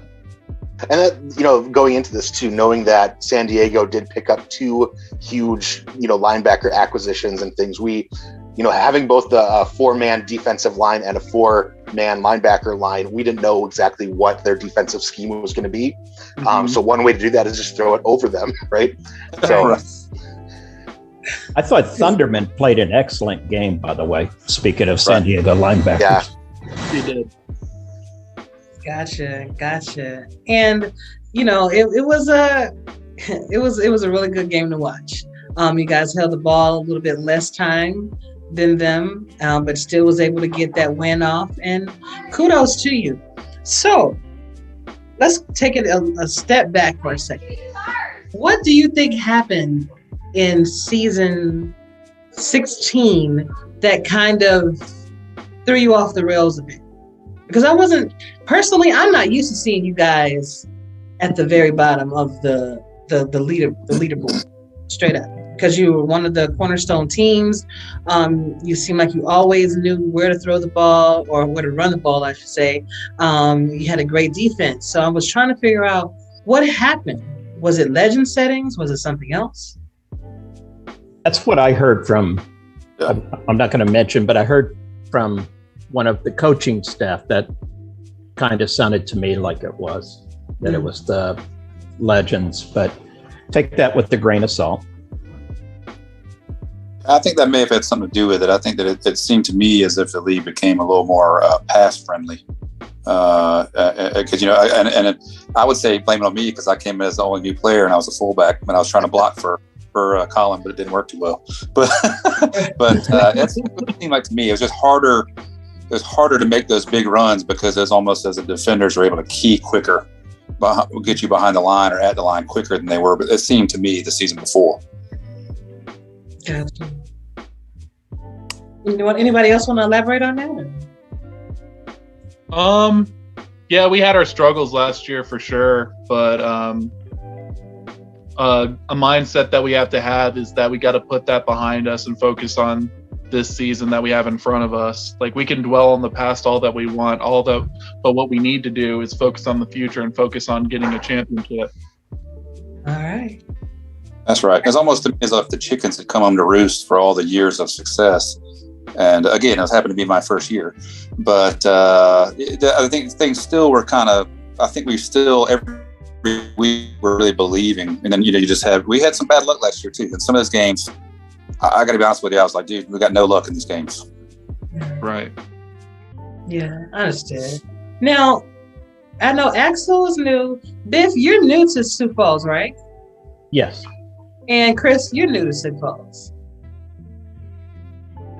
Oh, I'm sorry, Curtis.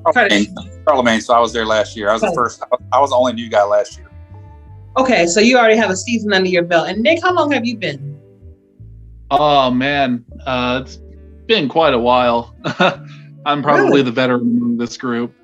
Okay, that's very interesting because I'm curious to know I'm glad that this actually happened. So I'll have a veteran standpoint. I have somebody that's kind of in the middle, and then I have two fresh faces to kind of ask this question to and get different responses. But how have you seen Sioux Falls progress over the seasons that you've been here? So for the newbies, what is it like being on Sioux Falls? For you, Curtis, Charlemagne, what is it like for you having one season under your belt and kind of going through that? And then Nick, you just been through it all. So I'll start with you first, Axel and Biff. Go ahead, Axel. Sure. I only having been in the league itself since February, so I don't have much, just a handful of months to go on. Coming into this, Sioux Falls, being from Minnesota, it is my sort of what I would consider my hometown team. Yellow's my favorite color.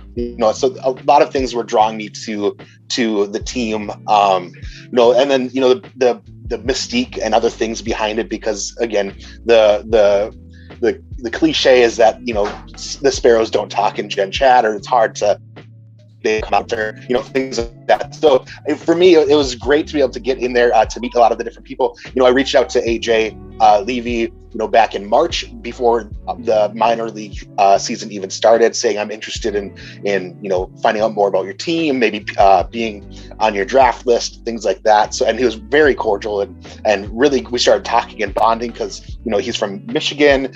And then getting in there and then meeting Nick and Charlemagne and everybody else, has been really great. Coming in again, I don't have like the seasons of knowledge or knowing what anything, not much beyond season 16, before season 16. So I'm wanting to come in, breathe a breath of fresh air kind of into the team as much as I can, and do whatever I can do for us to turn us around and get us back to where they were before season 16. So that's my perspective for me. Gotcha. I like that though. I like it. And there's nothing wrong with having those different perspectives, because you'll see how the similarities and the differences in what you're saying. Watch. Biff, what about you? For me, yesterday was my first game, period, because I didn't play in the minors. I came in right before the playoffs started. So that was really exciting for me to just get out there and play. And so I went in really with no expectations, because, for me, it's kind of like, okay, I know this is going to be a rough year for me, but, if I can do whatever the team needs, I'll do it. All right, I like that. And Biff, I just want to say a special shout out to you, because I see you in chat all the time, and you always say hi. You're always very sweet, and I just want to thank you. Oh, thank you. Yeah. And we're in a lot of leagues together, by the way. Exactly. Oh, yeah. It's like every time I'm turning around, I'm over here wrestling, and I see Biff. Hey, what's up, Biff? Or I'm pitching in a baseball game. Hey, Biff. So. And you're quite the pitcher, too, let me tell you. Appreciate it. Got that arm. Yeah. We missed it by that much, man. We missed it. Yeah, you did. I was rooting for you guys. I saw for you. We appreciate that, man. But okay, so Charlemagne, tell us from your perspective, having that one season under your belt. I've had a good time with these guys. I noticed when I first got drafted, it also about like you said, the mystique or the history, apparently, because I was unaware of a lot of this about Sioux Falls being people who don't talk, I guess. I don't know. I would get on the general, and I could tell there's some weird oddities that I guess I was getting called out or something for saying things. So I kind of figured that out pretty quickly. But I'm also not on as much as some people just because of what I do. And so I get on when I can and chat in there. But I think the guys have been fantastic. I mean, it was a hard year because you could tell it was just it was a shocker. I think some of the games last year, and it's kind of a like what's going on type thing. But we kept the morale pretty high, I thought, throughout the season. Even going in those last few weeks, I think we were like, we can still make this. We can still make this work.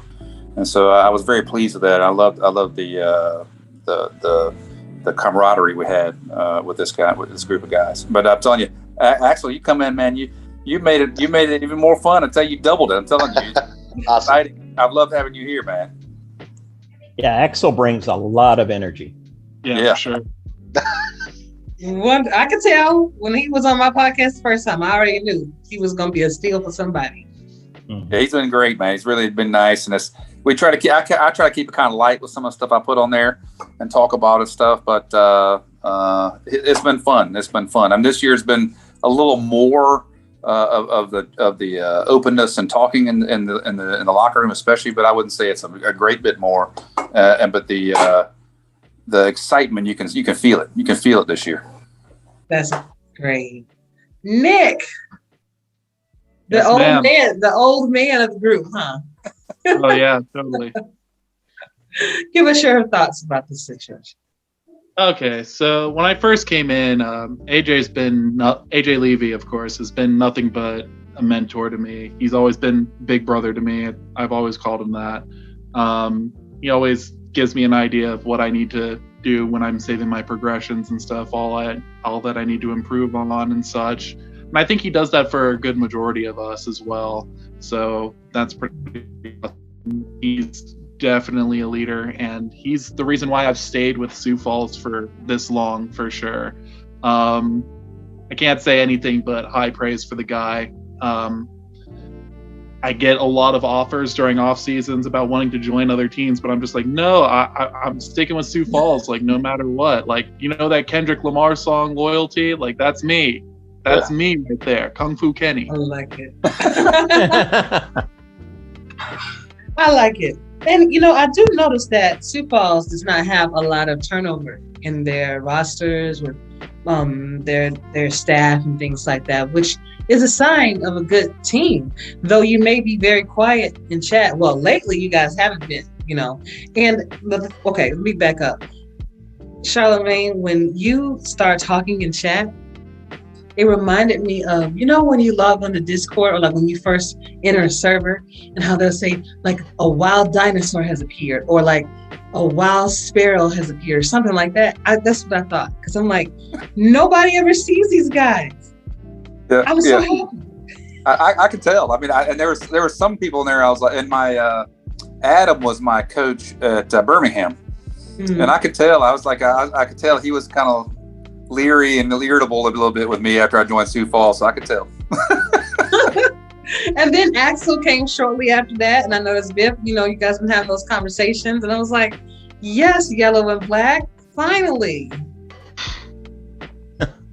And we'll be there some. That's good. And I want y'all to definitely keep it up. But as I was telling you guys off screen, I am really glad that it's, that you guys are finding that right formula to turn things around, because I was not used to seeing you guys in that situation. I've been here since like season 12. So Sioux Falls has always been one of the number one teams, really. And it's just like to see that happen.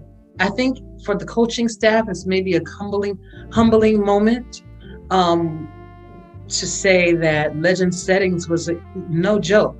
And Tom Rahman and I had a conversation during the podcast we had about Legend Settings, and he was the first one to test it before anybody else, before it was introduced to the league. And he said it was going to be a game changer. And the one thing you cannot do is do what you were doing so comfortable with doing in the past. You got to change it up. And I think everybody understands that now, that season 16 was over with. And it does look like you guys are going in that right direction. But give us a little bit more insight to your coaching staff, to the locker room, because we never really hear from you. So let us know what the Sioux Falls locker room is like. Well, the locker room is always tight knit. We're a close group. like we may not talk and chat a lot of the time, but like our message board is always going. We're always coming up with ideas to fix mistakes for the next game as well.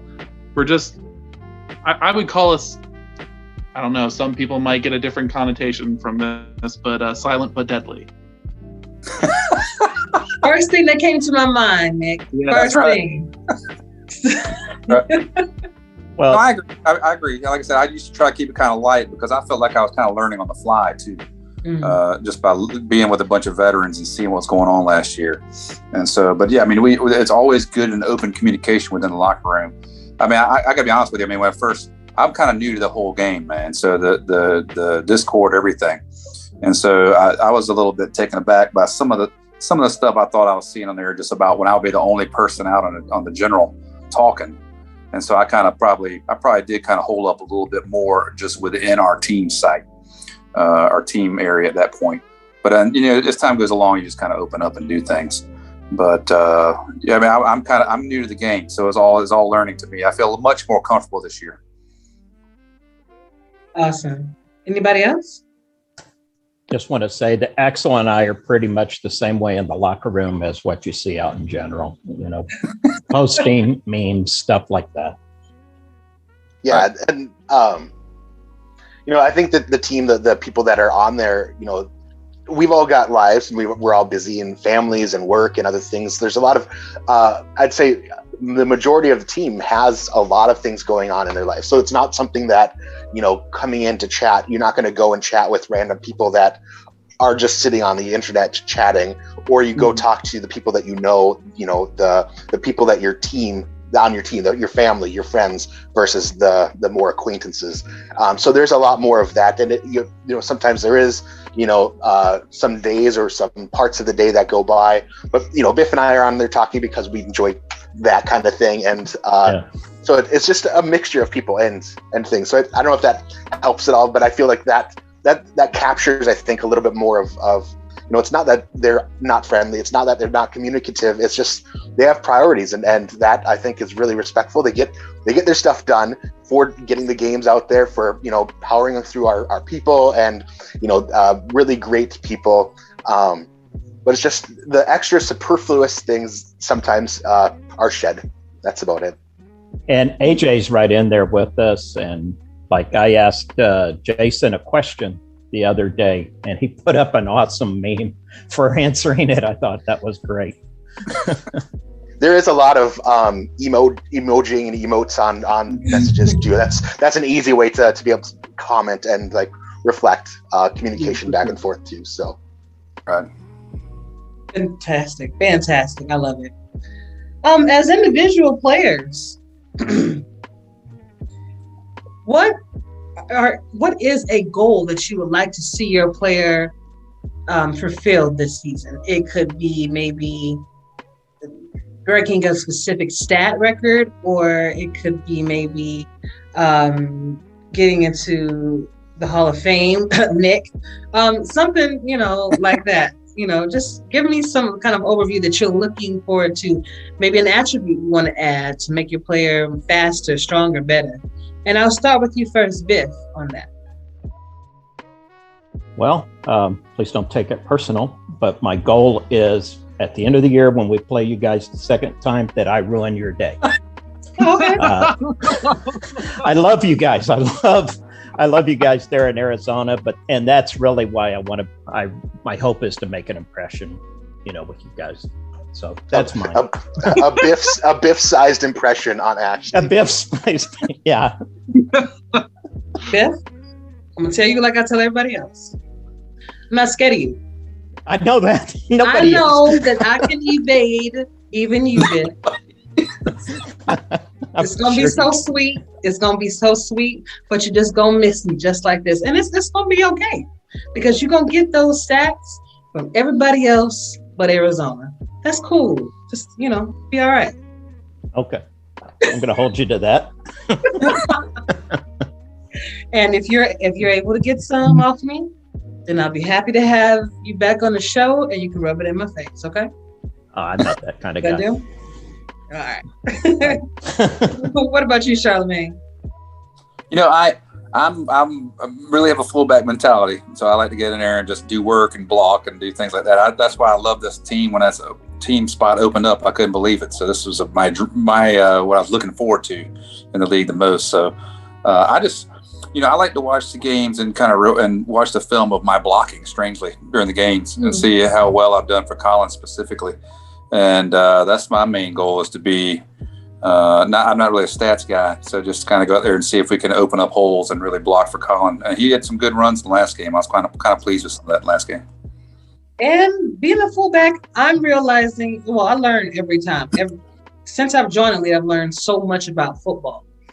And being a fullback is a very important position, just like the O-line. If you have a really good fullback, then your running back can get open all day. You can use a trick play like Baltimore did and put T-Roy in, and all of a sudden he's getting a touchdown as a fullback. Right. I think that was like his 100th touchdown or something like that. It was crazy. But wow, if you just ask John Kuhn. He's one of the greatest fullbacks of all time. Say it again. John Kuhn from the Packers. That's right. That's I played before when I was a long time ago. I played linebacker. So I just wanted to do something that was a little bit different. And I thought that'd be just kind of a hard-nosed grinder type thing. Okay. I like that. You and Biff got a lot of spunk. All right. Axel, what you got? So correct me if I'm wrong, Nick. Last year and before that, you were outside linebacker and you've moved to inside now. So I have big shoes to fill is what I'm feeling coming in. So I've already got my progressions planned out for the season, kind of what I'm planning on doing every week to be able to get the maximum points that I can before I go bronze and things like that. And all of it is right now point addition to traits, no animations or anything yet this year. One thing that I really want to do obviously is the closing speed. I think that's, every single person on the field should have that. And then the other one I've been reading up on loose ball magnet that it can actually help with interception because so many of them are tip drills. And once it's tipped, then it becomes a loose ball magnet type of thing and getting that fumble kind of thing. So that's the other animation I want to be seeking out myself.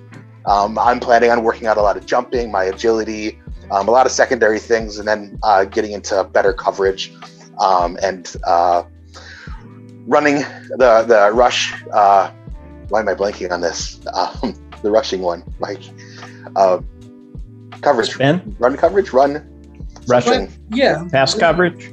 Not pass coverage, rush. not pass rush. What's the run one? You want to stop the primaries? Yes. Oh yeah. Yes. A little bit more. Yes, yeah. Thank you. Absolutely. Just because I know that that's something that I'll be needing to do. So, yeah. Sorry about the No. By the way, he set up my progressions too. That's how awesome Axel is. Oh, really? I have a spreadsheet, from that, and he did a great job with it. Look at you, Axel. But see, I knew you was gonna be special. If we had room on our roster, boy, I tell you. But you guys didn't need any. I thought you guys were with BJ leaving. I thought maybe you'd be taking LB too. So I don't know. Yeah, things happen. But yeah. we'll Sioux Falls had a great pick when they picked you. I will say that. Yeah. Thanks. Yeah, absolutely. Nick? So back when I was playing outside linebacker, I was begging AJ to change up the playbook to go to more of a 3-4 look because, I wanted to get in and rush the quarterback myself, like get me on that Clay Matthews action. Get me on that. But since I'm going to inside here, I'd like to improve my pass coverage quite a lot. I'd like to get some interceptions. I know I've gotten some myself, and each time I see myself get it, I'm surprising myself all the time. I'm like, wow, I got one? Holy. But I'd like to be more of like a Bobby Wagner type, I guess, in that regard. So if I can get more turnovers, that. Gotcha. So speaking of progressions, how easy was it this season? For you, well, we already submitted. So how did y'all enjoy the new animated process? Did you find it difficult? Did you find it easy? I'm gonna start with you first, Nick, since you've pretty much been through a lot with progressions. I was confused at first because I didn't know what was going on. But once like someone explained it to me, it's actually easier. It's much easier. I think my only trouble was, oh, this is new. But now that I know what's going on, it's like, oh yeah, this is better. Exactly. Same here. Same here. All right, Axel, what about you? For me, so you might find this funny. I actually went through and I feel like I submitted my progression like 3 times because I didn't know if it actually took that first or second time. That's because I went back to our team thing and there's a little progressions tab and I clicked and I'm like, I didn't see my like anything in my next to it. I'm like, wait, did I do that? And I went back to it and the button said like submitted. I'm like, wait, didn't I do that? And then I feel like I submitted the same things like 3 times. But I feel like it did work. I don't know if it was not instantaneous or something, but I'll get used to it. It was easy to get in there, easy to pick my things. You know, it's just adjusting numbers in different fields. Done. Hit the button, and I feel like it should get better every single time. So, gotcha. What about you, Ben?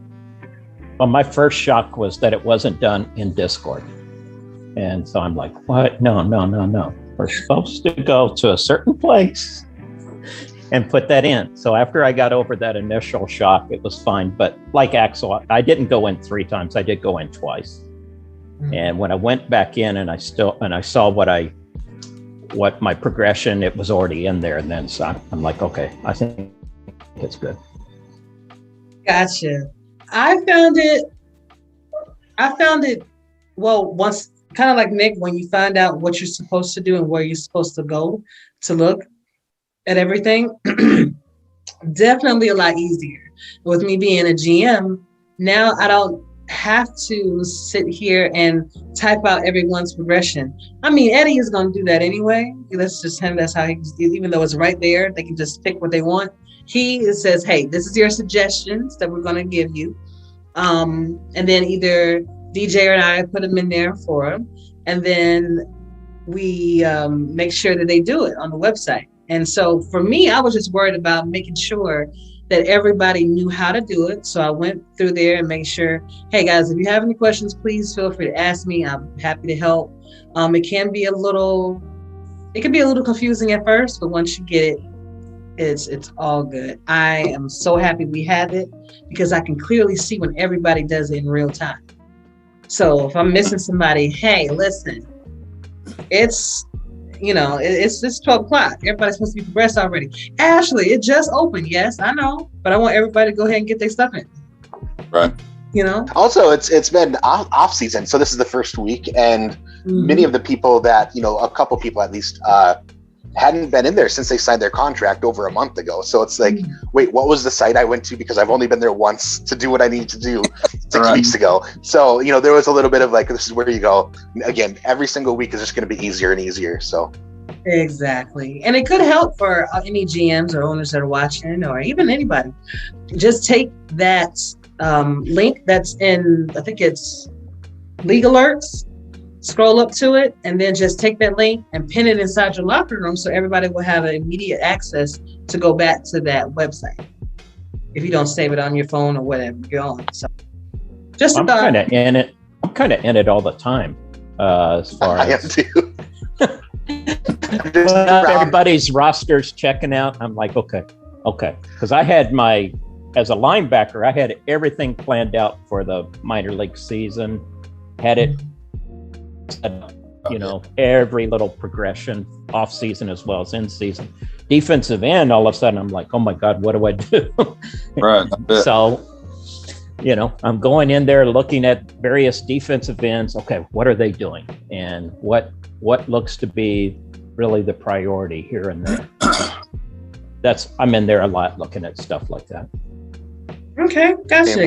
Like watching the different games playing and again being such a SFL noob, seeing looking at different rosters of the games that I'm watching and finding out what the numbers are, so that if they don't call out who someone is, the broadcasters, I'll know who they are and what position they're playing and other things. So it's just, and then like what Biff was saying too, just looking at people like Joey Trapacana. What is his ratings at? So that I could see, he's really good at that something run or something like that. What is his level at in different traits? Okay, gotcha. So, what is AJ Levy like? Oh, he's a character. Okay, I know for a lot of people, since he's not, he used to be in chat a while ago. Got busy, focused, like you said. Some teams are just more focused on the playbooks, things like that. I applaud you, because it often shows on your play on the field.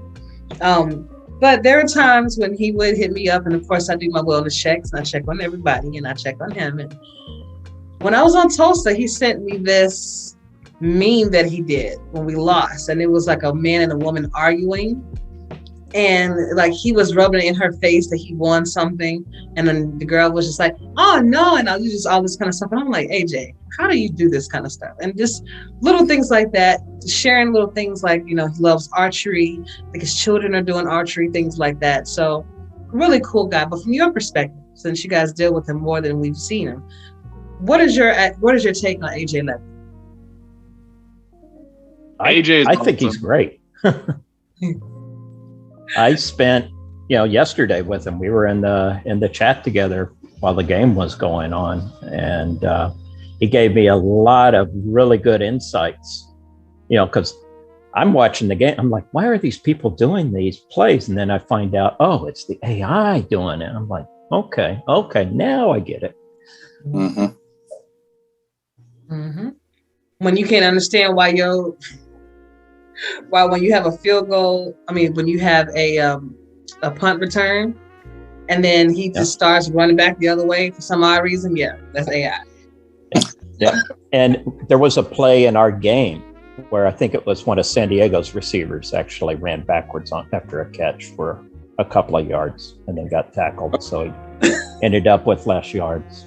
But I saw that when I was reviewing the minor leagues, because I watched all of Memphis's games and most of the Adams games, and a few others, Salt Lake City. I think the one I didn't catch too many of was Ottawa. Okay. And I want to go back and watch Ottawa more. But. Yeah, it sounds like you training to be a scout or a coach, Vic. Okay, I like that. I was just trying to get up to speed. Awesome. Chris, what about you? What are your thoughts on AJ Levy? I think he's great. I like Nick's comment about him, your brother, because they've been together for so long. But that's kind of what I view him as. He's always there to pump you up, always there to kind of pick you up. Good advisor. Very easy to get along with. I love the guy. Awesome. Axel? Yeah, he's just a real person, really and genuine, and it's not difficult to make a connection with him. Whether that's through some of his jokes or things like that, and how he behaves. Recently, I can only imagine that he is now a new resident of Atlantis, Michigan, because it seems like every other week there's rain in Michigan where he lives, and his street is flooding. So as far as I know, he's underwater half the time. Okay, no. But yeah, he's just really genuine and just a really great person. He is. Awesome.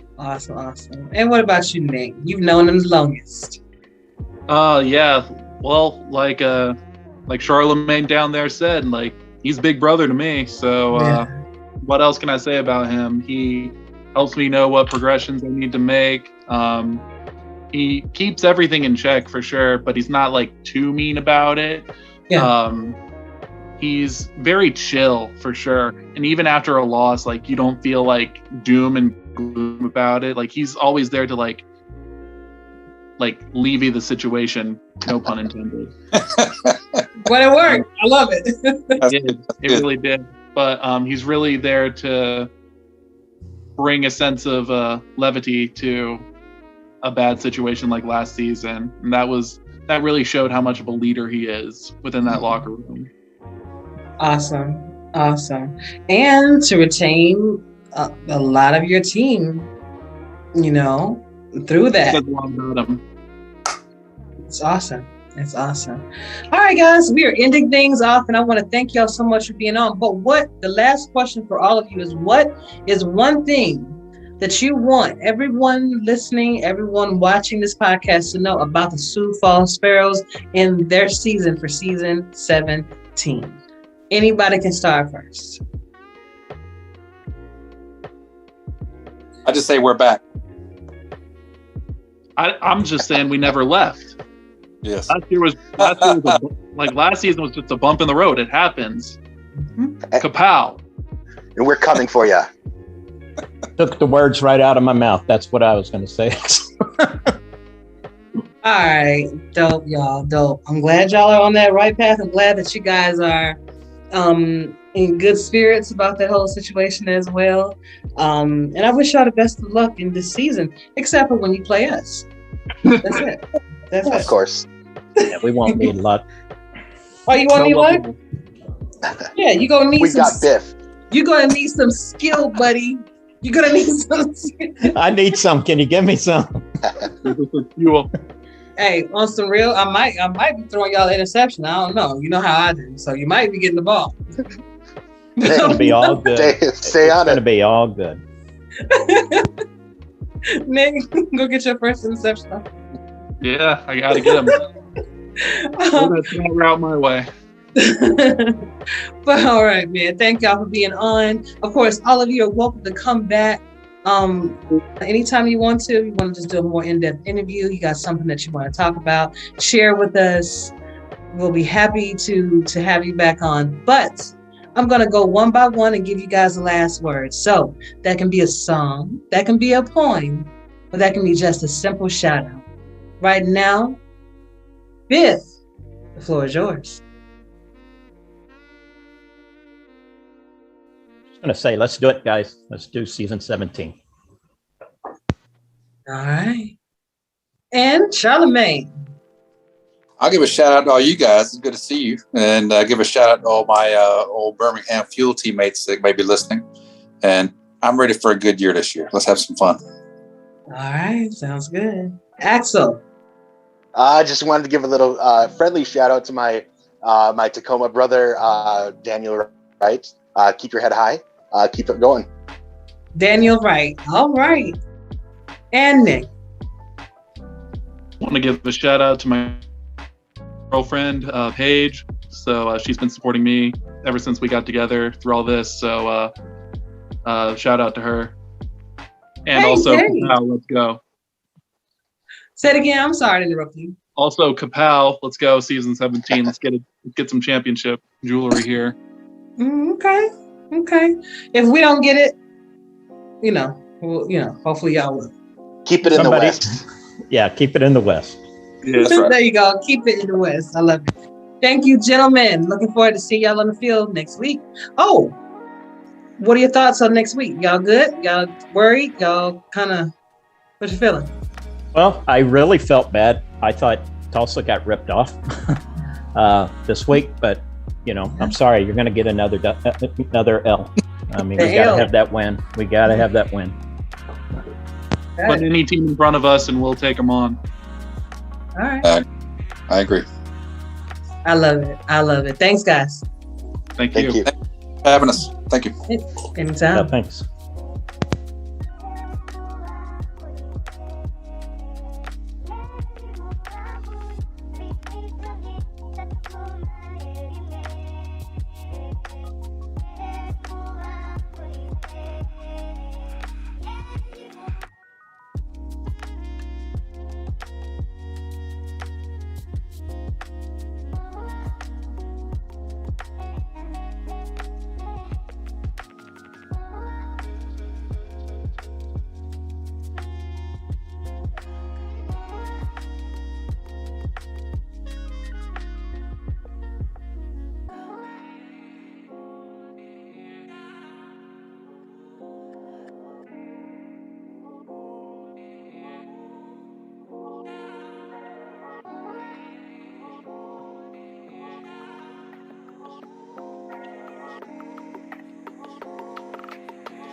Everybody, that is it. Thank you so much for joining Eddie and I tonight for this week 1 wrap up, man. This was made me tired just looking at everything, but it was it was great to watch and to behold.